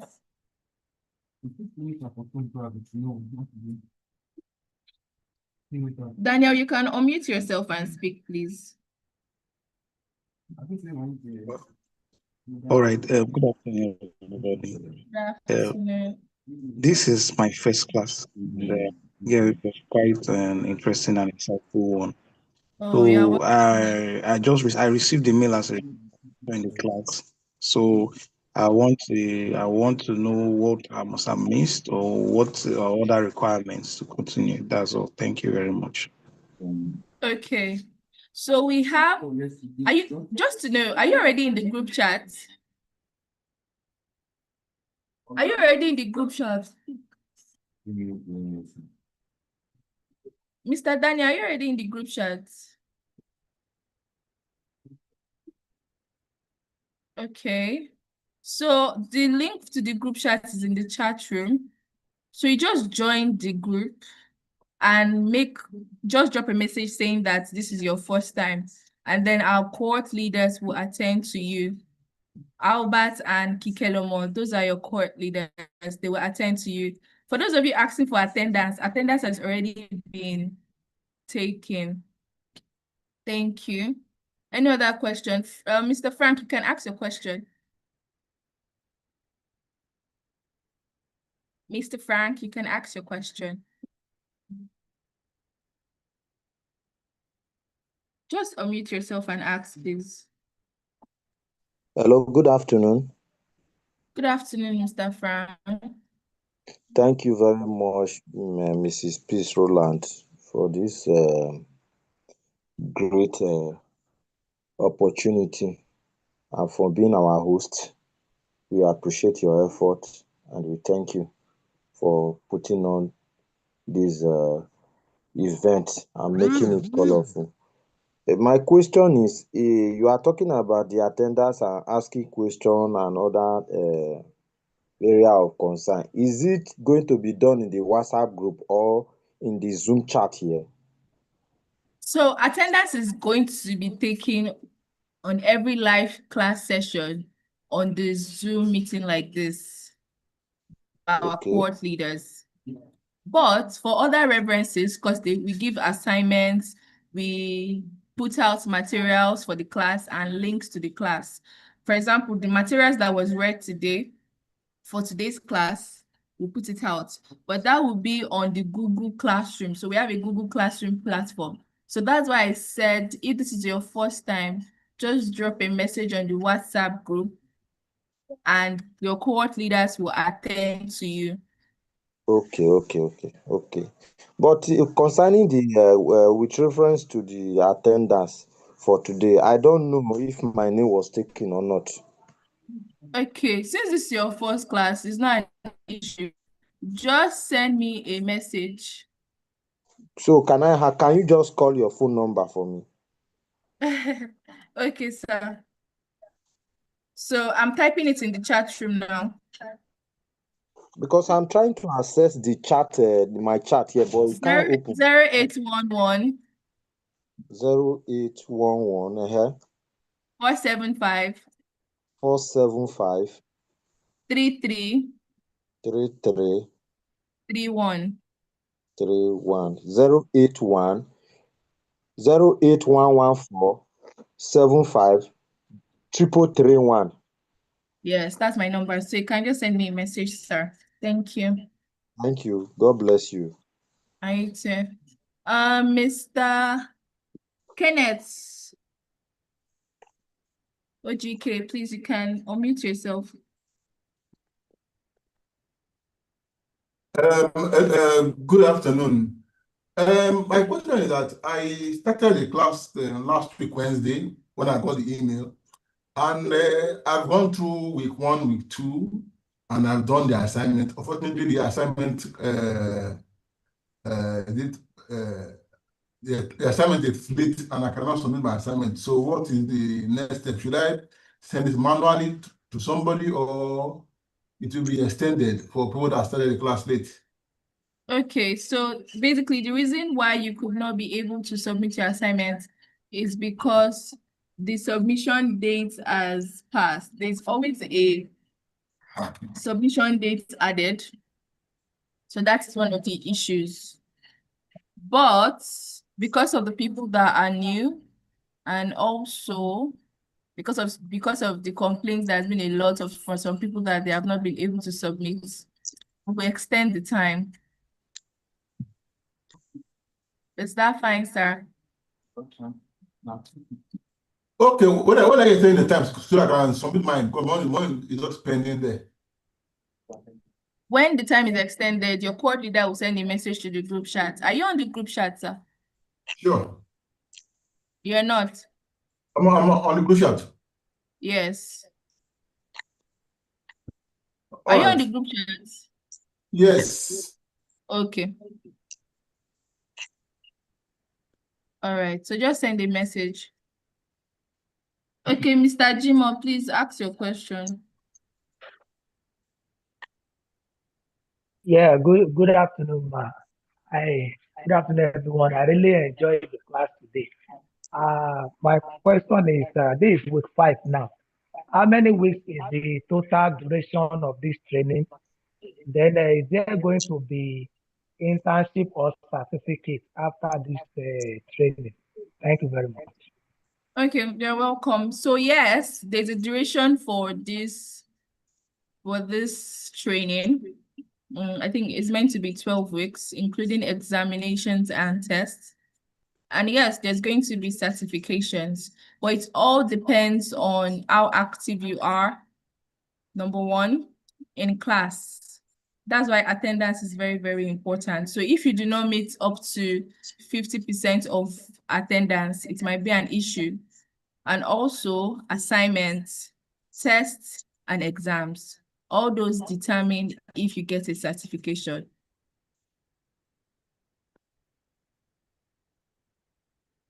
I've answered your question, Mr. Jimo. Okay, Chukwebuka, that will be the last question I'll be taking for today. Chukwebuka, please unmute yourself. Okay, all right. Good afternoon, peace, and good afternoon, everyone. Today's class actually was the only class that I came quite late for, and I've been attending other classes, and I've submitted all the assignment that has been asked of me. But then I have a concern. The concern I have is I don't know if my own attendance is taken. Because I don't know, because I'm just in the class and I don't know.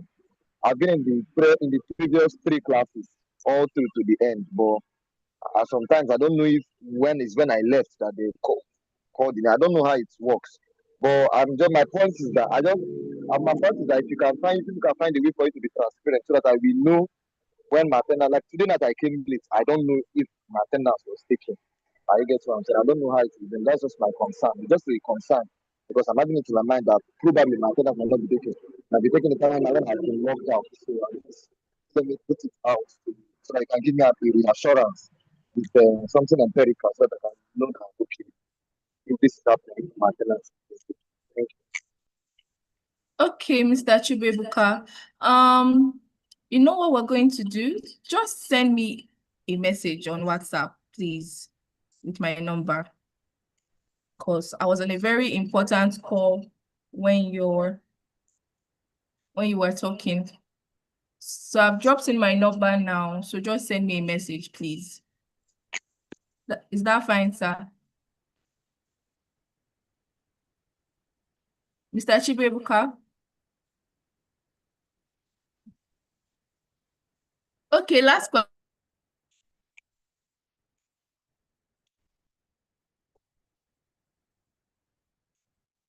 Management, monitoring, energy management.